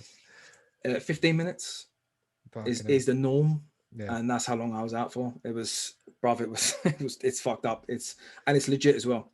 Do you know when I'd done it, I hadn't made my mind up on what it was. There was part of me that thought, I mean, do you know anything about DMT at all? Do you know anything? Only what I've heard on Rogan, and I know that apparently it changed Mike Tyson's life. So, well, yeah, the 5-MeO DMT, for those, it's toad venom. That's what I actually did. I didn't do synthetic. I did the toad, because it was actually because of Mike Tyson. To be fair, Mike Tyson done the toad, and he said to himself, he never wanted to punch another man in the face ever again.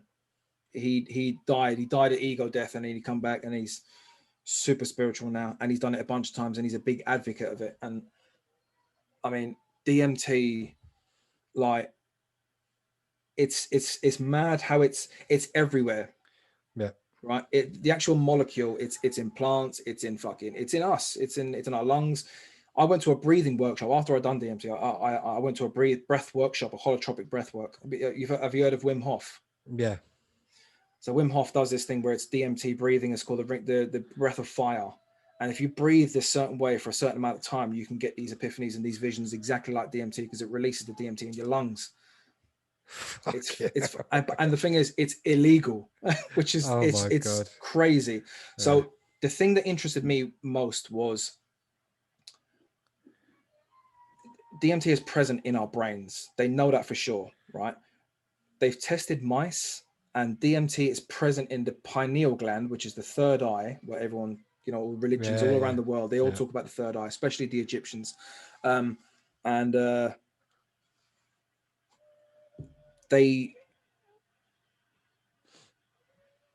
know what's going with that. See, this is what happens when you do too much DMT. So the mice. So they know it is present in the pineal gland when the mice are born, and they know it's present when the mice die. They haven't tested that yet on humans, so to speak, that we know of. So maybe it's a cure for COVID. Who knows? So curiosity got the better of me, and I decided to do it. And bruv, it's legit. It's legit, bruv. It's genuinely changed my life. Like, genuinely, I'm looking you straight in the eyes. Like, it's genuinely changed my life. Like, my depression, the way I see everything, it's completely changed. One 15-minute experience, bruv. It's fucked. It's legit. I know people that have said that about peyote and acid as well. LSD was a big thing, and I think it was just outlawed. So they just completely, they were doing quite good work with LSD and psilocybin, the mushroom. Well, what's really interesting is they used to use MDMA in marriage counselling. That's right. They did, yeah. Which is quite nuts. I'm a big advocate for looking at different ways of approaching drugs. I'm not talking about everyone should be using cocaine, because obviously that does fuck people up. People shouldn't be using certain doses of MDMA because it is harmful, and even smoking weed, which I'm a big advocate for weed being legalized, especially edibles. Even smoking weed can be detrimental to your lungs, or I won't say can be, it is detrimental to your lungs. But yeah, I mean, as far as I'm concerned, edibles, mate, fuck me. Like, why is that shit not legal? Do you know what I mean? Yeah. But I think we need to really, really look at different ways of doing things. especially with regard to the justice system and stuff like that, because there's people just filling up prisons that shouldn't be there. And what really fucks me off is in places like America, in California, Massachusetts, Oregon, Colorado, Nevada, weed's legal in all of these fucking places. It's legal in Canada, but there are people that are sitting in prison that have been there for the last 5 years, that have been there for a crime that is now no longer illegal. That is bullshit. It's nuts, isn't it? To me, that is bullshit. Can you imagine you're one of them people in prison now, sitting there thinking, and a lot of it, and I'll say it, a lot of it's fucking racist as well, because most of them people are black. Yeah. If it was they're either black or they're Latino. If it was white people, like they'd be fucking letting them out, mate. You can guarantee it in America at least as well. So I'm one of them people that I'm not necessarily saying I'm going to try DMT or anything like that. I probably won't, but like I am a big advocate of, there are ways that stuff in society, there are different things to look at. I mean, I remember I started taking pure CBD oil when I was suffering anxiety a couple of years ago. And it also really helped. I had quite bad inflammation in one of my knees. Not even, I wasn't using a balm or anything like that. I was just using pure pressed CBD or the black stuff. Was it the drops that you just put under your tongue? Yeah, just put under your tongue. Yeah, and it's interesting. It helped the inflammation in my knee, and it cured my anxiety as well. And how long after taking it did you notice a result? Depended on the day. A lot of the time it was weird. If I had it just after I'd eaten, it would be almost instantaneous. So it would kind of kick in then. But a lot of the time I hadn't eaten because I was suffering anxiety, so it was really difficult. But yeah, no, a lot of the time I'd take it. Maybe at work, if I was on a break or whatever, a lunch break and whatnot, I'd take it. And by the time I went back in, I was like, cool. Wasn't stoned, and I've been stoned in my life. I know the difference. I was just chill, just all right. Everything's cool. Like I'm at peace right now. This is calm. So that definitely worked for me. And for the fact that would have even been illegal up to a couple of years ago, but now they sell it in Holland and Barrett. I mean, the stuff that they sell there is really weak as fuck, so it's not quite the same. But we are slowly getting there. I think it's very hypocritical that the UK is actually the largest cannabis producer in the world, and because we sell it to all different countries. We sell it all over the place for all these different mate.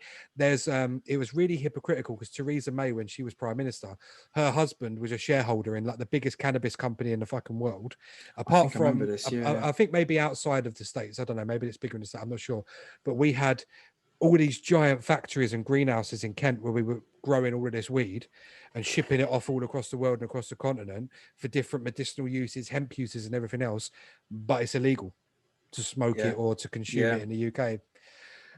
It's one of your mate who's a bit of a conspiracy whatever and hates the government and stuff. There is some truth to these people being absolute corrupt cunts. So you can see, that's part of it. That is part of it. You can see, because you can see it from a non-biased approach, but you can see the argument for both sides, which is what came across quite good on the podcast we've done. Because you're not saying no, you're wrong. You're saying I can see why you think this. Because it's easy. It's easy to see why. I mean, weed. I mean, when you actually break it down, you smoke this plant, you become happy, you stay inside, and you eat like a motherfucker.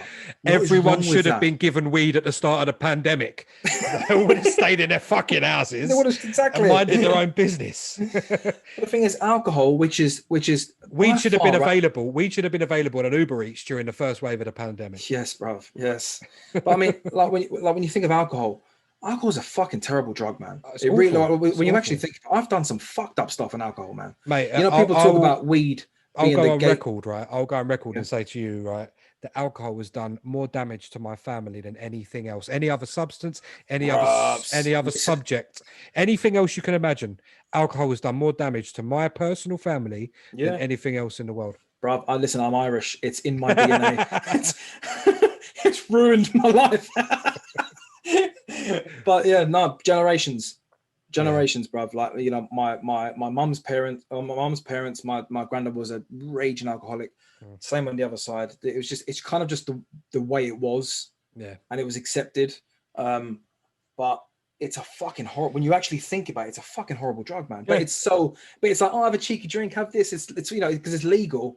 It's people talk about cannabis being a gateway for cocaine, and it's not. It's fucking alcohol, mate.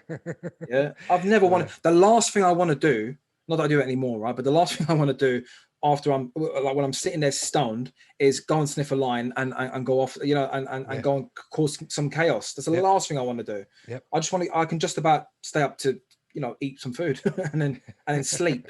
That's all I do. Literally, yeah. No, it's crazy to me that it's still illegal in the UK, but Canada as a country themselves have fully legitimized it. And the US, a lot of states in the US, I do think we'll get to a stage where it is over here. Just find it, it's a little bit annoying that it's not, but yeah, if anyone does want any edibles, just hit me up. I know a guy. You get that in. But I was just interested about the CBD because I suffer terribly with headaches, and I'm sick to death of popping pills. I mean, I've been to the doctor a couple of times about it, and they said, well, there's actually nothing wrong with you. Scans and blood pressure and all that sort of stuff, checked everything, there's nothing wrong with me. So I've just tried, I did try, there was a CBD shop that opened down in Cheshunt.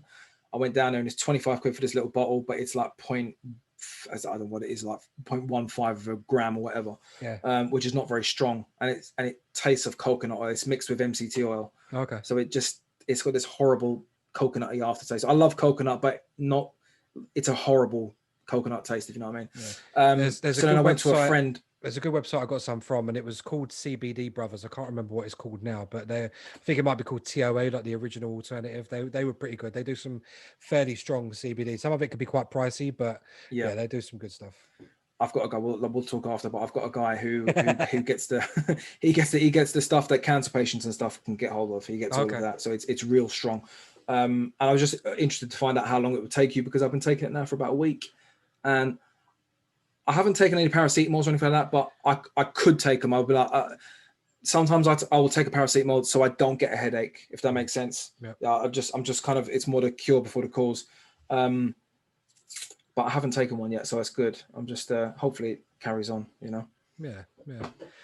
Mate, there's a lot to be said for using it. I know one community that does tend to smoke a lot of weed is the jiu-jitsu community, and I wanted to touch on that before we wrap the show up.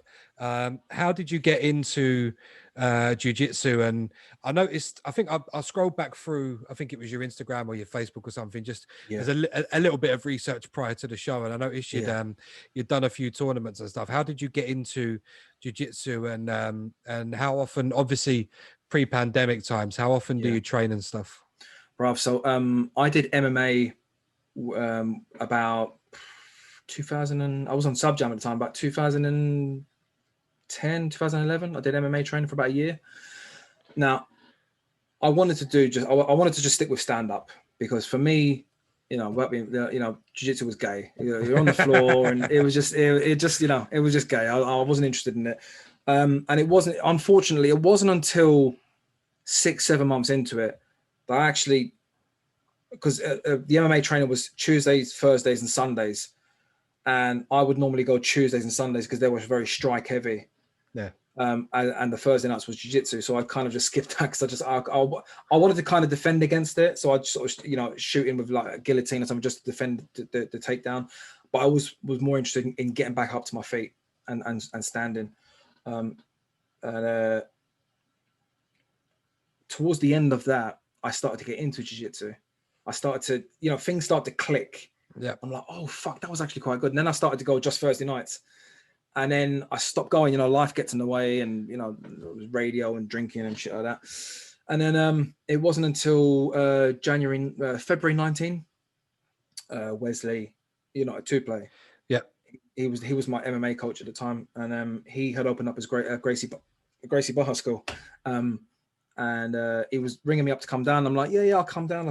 But I never, again, like the podcast, I threatened to do it for ages, and I just didn't go around doing it. Yeah.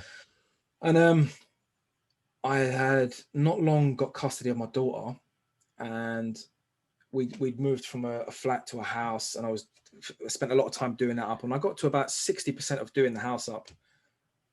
And I'd put on a ton of weight, man. If I wasn't working, I was working on the house, and this house was fucked, mate. Let me tell you, like, do you know what Artex is? The decorative architect Artex. Yeah. Every wall in here, every ceiling, there was wood chip wallpaper, bruv. It was fucked, man. Every square inch of this house was carpet, and I mean it was dead out shit carpet from 30 years ago, right? So we had to do you know, just got custody of my daughter, new son in the world, and I've got this complete shit show of a house which I had to do one room at a time, just try and do it in order of, you know, priority. And again, my mental health suffered, man. I'm piling on the weight, eating shit food takeaways, and fucking, you know, I was just miserable. And I thought, I wanted my daughter. She used to do karate with her mum when she was with her mum, and I wanted her to carry on some sort of martial art. Now, modern karate is dog shit. Yeah. Right. I'm going to be honest. A lot of some of the guys that train jiu-jitsu, they are ex-karates. You know, they were black belts in karates, black belts in traditional jiu-jitsu, and judo. Apart from judo, they'll tell you, look, it in the context of what it is. If you're doing it, like say maybe a tournament in karate, it you know, it can be good and effective. In a real life situation, it's just not like that. It's interesting. Something you don't know about, a lot of people don't know about me. When I was a lot younger, I did traditional jiu-jitsu that was more, it's sort of like, well, I think Martin mentioned it on one of your shows, more like Vale Tudo, which is okay, yeah, similar to an early MMA. But we used to do, it involved a lot of judo throws. Yeah. It involved some strikes and some ground grappling as well. I did that from when I was about 8 till I was about 15. I actually had a brown belt in it. Oh wow! Yeah. You've done it quite a lot. Yeah. Yeah, my sister did it as well, and it's like I'm in total agreement, because a lot of the judo throws were probably the best thing about it. The different hip tosses, legit, and yeah, and a little bit. But as for the rest of it, I mean, I know how to throw a punch and I know how to throw a couple of kicks. But yeah, I wasn't, a lot of it was kind of silly, like, you know, you stand here and I'll do this, and it was like flow sparring. And well, I was just when we did the judo sparring, we used to do whenever we'd do a grading to move up belt, because you'd always actually have, it wasn't like jiu-jitsu where you just get given it when you get to a certain level, right? You actually had to pass a system of showing that you could do this entire syllabus of techniques. And one of the things you had to do was, with whoever you were training with and sparring with, one of you used to have to grip the other, and then each of you would just take turns in executing different throws. And them judo throws, man, trust me, some of the hip tosses, man. Especially when I was always a fat kid anyway, but when you're hitting the deck like on them fucking thin mats as well, boy, that was a killer. But yeah, no, we did that. But as I say, my sister did it with me as well. My sister hit brown belt as well. But yeah, like when it came to the actual, like the stuff that you could properly use, the judo stuff was the only real proper legit stuff. And some of the grappling, I learned how to do an armbar and stuff, and that was that. But yeah, man, it was a lot of the guys down there, they're all, well, not a lot of them, but not all of them, a lot of them have come from traditional jiu-jitsu. There's one who's like a coral belt, which I think is one of the highest things you can get. He's like a red and black belt. The red and black belt, and he's very, very high up, and even he said, like, when I come to Brazilian, it's a different fucking animal, man. You can't, like, it really, like, I mean, me coming from the MMA background, I had that sort of wrestly sort of, you know, I was good at shooting in, I'm good at ground and pound, I'm good at controlling someone from the top, and that was my idea when I started jiu-jitsu. Like I said, my mental health had suffered fucking terribly, and the thing I remembered about MMA was I lost a ton of fucking weight very quickly. Because you burn 1,000 calories, man, in one fucking session, but it doesn't feel like, it wasn't like the marathon running where it's work, it's hard work. I enjoy the training for jiu-jitsu. It's not as bad on you either. Like, I like running, but I'm too big to run. Like even when I was, like, you know, I'm bigger than I was when I last saw you, but even when I was super trim and stuff like that, I still was too heavy. I was still 15 and a half, nearly 16 stone, even because I was really quite muscly at that point as well. And it's quite difficult when you weigh that much. Kills your joints, man. Kills your joints. So one thing I discovered was my friend Kev, who's the chap I was telling you about, he was doing a lot of amateur boxing, and we used to just go and hold pads and spar with each other and stuff. And I always found it's brutal. It's a fucking hard workout.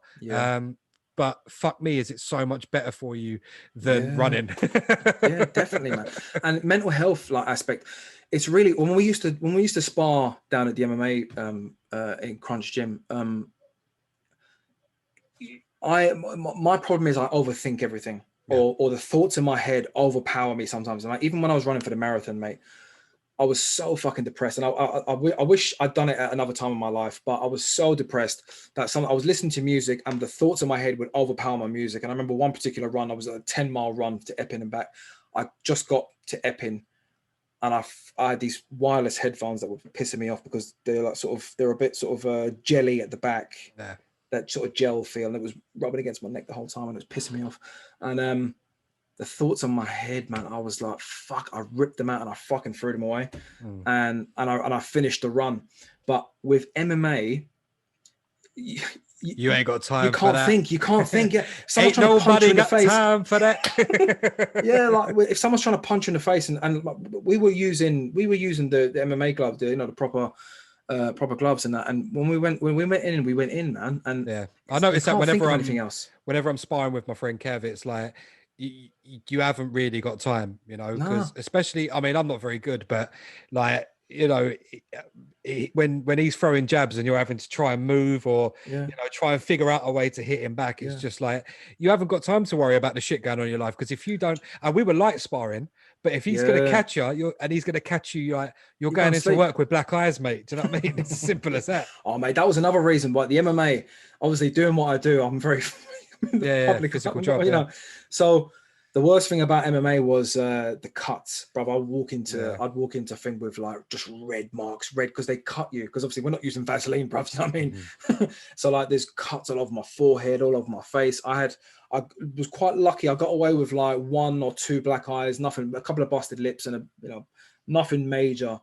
But I love for my mental health. It was brilliant because you can't think of anything else. I can't think of the shit that's bothering me. I can't be sad when someone's trying to take my head off. Do you know what I mean? It's just, and then normally what I found was the person I'm sparring with has got this exact same anxieties and fears that I have.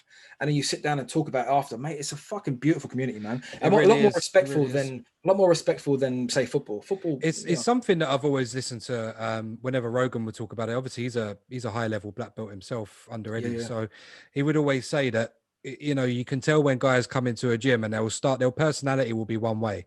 Yeah. But then after 6 months to a year of rolling in jiu-jitsu and you're being bitched out every single day, like it will teach you some serious fucking humility. And I discovered that myself as well when I would do the training that we were doing when I was a kid. And because I was bigger than a lot of the other kids, the sensei would just be like, no, you're training with me today, and he'd just fucking hip toss me across what felt like it was across the room, bruv. The power that guy would generate, just bang over the top of his head, and you'd lay there like, what the fuck?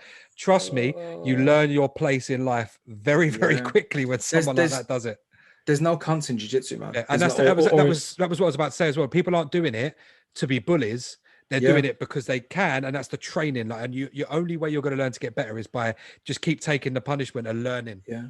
It's that John Kavanagh got the hammer nail head, right? There is no losing in jiu-jitsu. You either win or you learn. Yep. And mate, there's nothing more.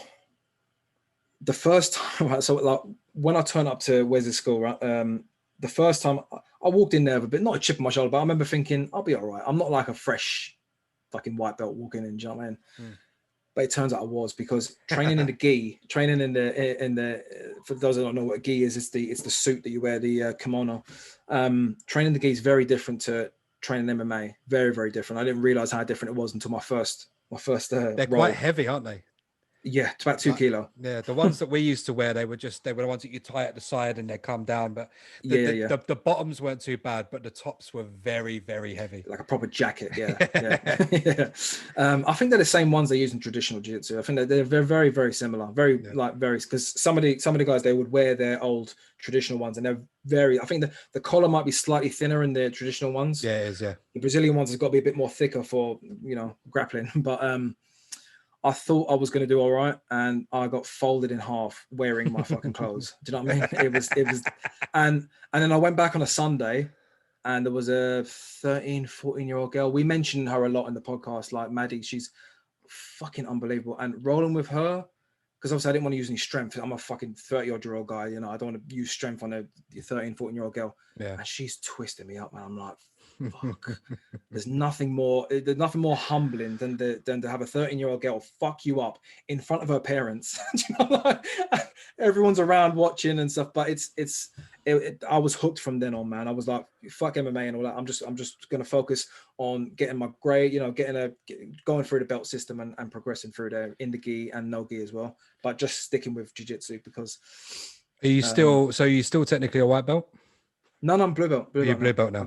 I got my blue belt really quick. I got it because of the MMA experience. I got it.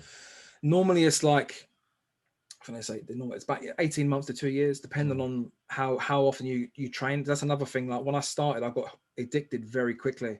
Yeah. So there was sometimes like my missus started as well, and my daughter started, and so I would train, say like Monday morning, say 6 a.m, I would train, and then my missus would train in the afternoon. So if I had the day off, I would train with her.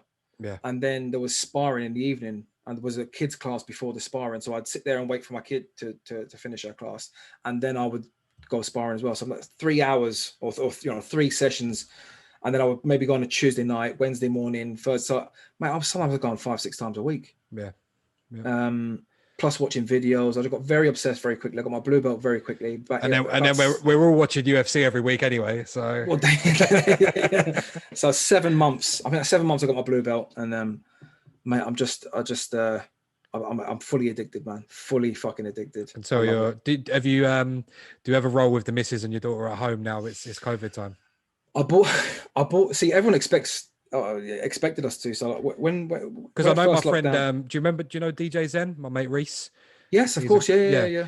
He does Muay Thai and Jiu-Jitsu. And I know he had like a garage set up and everything else. And he did say to me once upon a time, he's like, yeah, come round and we're rolling my garage, man. He bought like mats and everything. He was fucking on it. But I think he's moved since then and stuff. He's going to come on the pod as well. And he'll probably talk about, I can't remember how high he's got in Muay Thai, but he's been doing it for fucking like 10 years now. Oh shit. And yeah, he's been doing jiu-jitsu for quite a long time as well. I think he's a blue belt. He might be purple, but I'm not sure. But yeah, he was he had a little setup at home a long time ago. So I was wondering if you'd gone down that path during this boring time. We did initially, and they were doing Zoom classes, but it's again like the radio, but it's not the same. There's nothing more intimate. I know it sounds really gay by saying it, but I mean, there's nothing more intimate than rolling with someone.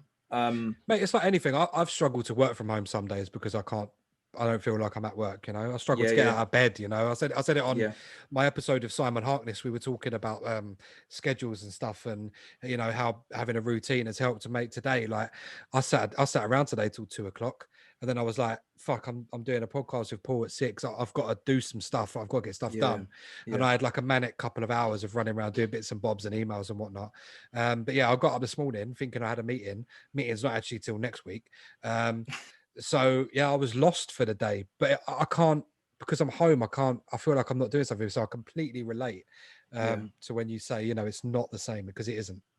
We bought 4 mats for the big meter square ones. And they're the ones that we use in the gym as well. And we did try, man. But you know what, during the first lockdown, we became bloody raging alcoholics anyway. That's when I started my love for gin. Because, I was going to say that was your gin love, yeah. Before I couldn't stand the stuff, but my missus really loved it. So I got into the gin during that because, for the first 2 weeks of lockdown, I had a booked holiday to go to Ireland. It's my nan's birthday, and every year we go over there. And we couldn't go, so we just thought, all right, I'll just treat it as a holiday then. I'll just stay at home. And mate, you wake up at like 9-10 o'clock and you're like, oh my God, I'm just sitting around all day, man. I've completed Netflix. It's just I'm clapping on a Thursday, and that's about that's my highlight of the week. Do you know what I mean? But we tried to roll. It doesn't work. It's not the same. It's not, my missus, when she trained, she would train to other women, and when my daughter would train, she'd done all right with some of the guys, because again, like I said, there's no cunts in jiu-jitsu. So when you're rolling against a woman, you're not just muscling. Because neither of you are going to get anything out of it. Do you know what I mean? Yep. There's no point in me strengthening women, because there's no point. She's not going to get anything. I'm not going to get anything. Yeah, you're also not practicing proper technique and form either. You're literally just trying to squish someone. Exactly. I could fucking do that. I could sit on top of you for half an hour. I ain't going to do nothing with it. Do you know what I mean? Yes, exactly. So there's literally no point. So, yeah, I can't wait for it all to come back, man. It's good. It is good that you've got your girl into it at a young age as well. Especially given fucking the way of the the world media. at the minute, and some of the stuff that's been going on, you know, around here, local to me actually, in the last couple of weeks or so, with, you know, the women's safety and stuff like that. In a minute is obviously a big subject. So I would highly recommend anyone out there who's just got kids, just in general, because, you know, getting them into a sport or a martial art is quite important. But absolutely, yeah. But yeah, jiu-jitsu in particular for women is fucking key, I think. And given how many scumbags are out there, you know what I mean? She's a killer. It's not only just about that. It's not even about just the I mean, the self-defense aspect is obviously really important, but she's so good, man. And I'm not just saying it because she's my daughter. She's so good. The competition that they held just before lockdown, she beat a boy. You know, the opponent didn't turn up. So fair play to this kid, because he was sat there and he's the same age and weight and all that, and he stepped in. Because had he not, she wouldn't have got to fight. But fair play to him, because it was lose for him anyway. If he loses, he loses to a girl. If he wins, he just beat a girl. Do you know what I mean? And even though you and I know, and anyone who knows about jiu-jitsu and even MMA to a certain degree, it doesn't really matter what sex you are or anything else. It doesn't really make a blind bit of difference in jiu-jitsu. There is still that, like, you will still kind of feel like you've been beat by a girl, but it doesn't matter, because I'll tell you what, if Mackenzie Dern walked into my house and grabbed me by the head, I'd be fucking dead, mate. Like, it's as simple as that. And she weighs half as much as I do. I've been folded in half by people half my size. I'm not even. I'll happily admit that, no problem whatsoever, because they are fucking sick. You know. And like I said, like when I first started, that 13-year-old girl, I'd invite anyone to do that, because it's really humbling. Do you know what I mean? It's really, really humbling. And credit to her as well. If she carries on, mate, she'll be in the UFC. I guarantee it. There's another kid in there who we constantly talk about, Nazir. If he carries on, bro, this kid, he turned up to that same competition as my daughter. He turned up and he went, I'm gonna get him in a triangle. Like, he's picking the submission, bro. And within, I think it was T-City. I'll have to look back up, but I'm sure it was about 30 seconds, and he triangled this kid. And then he done it again, and he won a gold medal. And it's like, mate, he's just too sick. So big up Nazir. He's so sick, man. So sick. So you'll see him in the UFC. And listen, I don't want to roll with him now. So can you imagine when he puts on a bit of strength and a bit of size? Go away. I ain't rolling with you. I would highly recommend anyone who's got kids. As I say, I did it a lot when I was younger. It's only because I got to my teenage years, and it was my dad that was taking me and my sister every week. And when I got a little bit older, I kind of stopped going to my dad's every week, because I could kind of take myself there during the week and stuff. So the weekend activity was always get up Sunday morning and go to jiu-jitsu once a week and blah blah blah. And yeah, as I say, I fell out of it. I kind of wish I didn't. Maybe once I get my lottery win and my radio station, maybe I'll go. Yeah, maybe. Well, possibly. Maybe I'll just. Hodger Gracie's got one down in West London. Actually, it's next door to where Eamon used to work. So that's all. I think that's like the best. He is the best. He is like the GOAT. Yeah. That if I was to go somewhere, why not there? Do you know what I mean? Right, if you're going to go there, it's expensive, but I would definitely recommend it. Yeah, but at this point, Paul, I've got a radio station. I've got millions in the bank. Well, I'm gonna. Oh, of course, yeah. You'll be getting privates off them then. In that case, yeah, fuck yeah. That's the only thing for me, is that with too many people around, I get like really anxious or whatnot. I'd probably have to do CBD before I went in there, but let alone afterwards. But no, yeah, it's something that fascinates me, and I'm glad you're doing it, and I hope, you know, for everyone's sake, you know, you guys have sort of spoke about it on your podcast a little bit, but hopefully everyone will get jabbed up, and you know, you guys can get back to rolling ASAP, mate, because I think everyone needs that outlet. You know, I'm personally looking forward to going back to lifting. You know, I can't wait to start. I had some real goals. You know, I never used to lift heavy weights, and I had some goals of getting my bench up to, you know, my previous max was like 80. I was hoping to get it up to 100 by the end of last year. I hit 95, and then the gym's closed.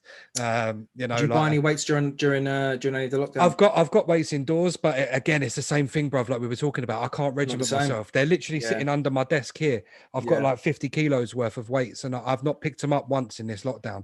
I've done yoga a couple of times at home, and I've been going on long walks, but I can't get myself into the state of working out. I have to have the gym. So, but as I say, I was getting my bench was nearly where I wanted it to be.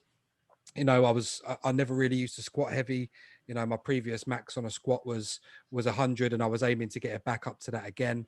You know, my deadlift max was 130. I was almost hitting that again. It's like, you know, I'm really looking forward to going back and doing that. That's my little release. And funnily enough, so is doing these podcasts. And once again, thank you very much for being the person to convince me to do it, and thank you very much for coming on, mate. It's been a fucking great few hours. It's been a great thanks few for having hours. me, man. It's been really cool, and I'm proper glad you've done it.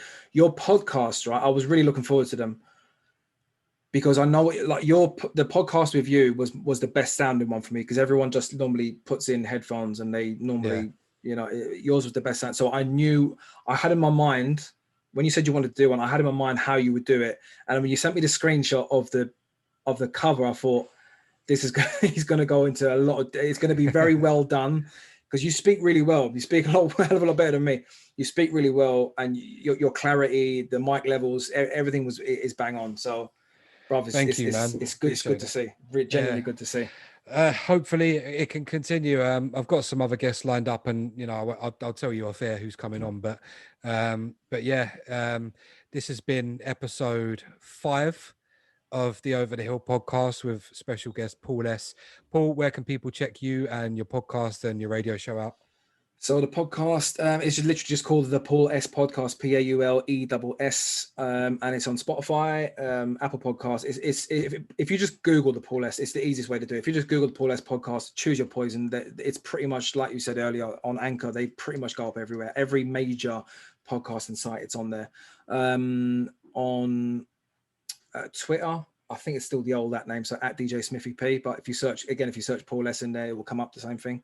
And Instagram the same, Paul at Paul_SESS. And it's Saturday nights 10 to 11 on Fresh Sounds Radio for the power hour. Mate, honor and a privilege. And yeah, I'll be coming back on yours probably after UFC 260.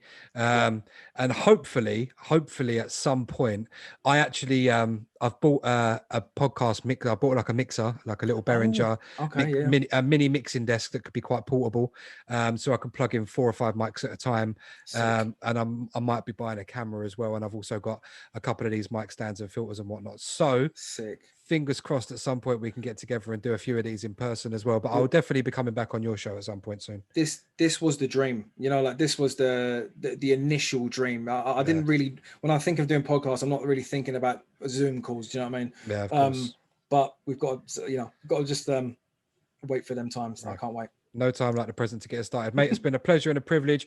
On the next episode, I have no idea who's coming on, but I'm sure I will add that bit in post-production, just like I've been doing on the other episodes. But yeah, it's been an absolute pleasure and a privilege, as I say, mate. And yeah, peace out until next time. Good, Jay. Thank you, bro. Bless.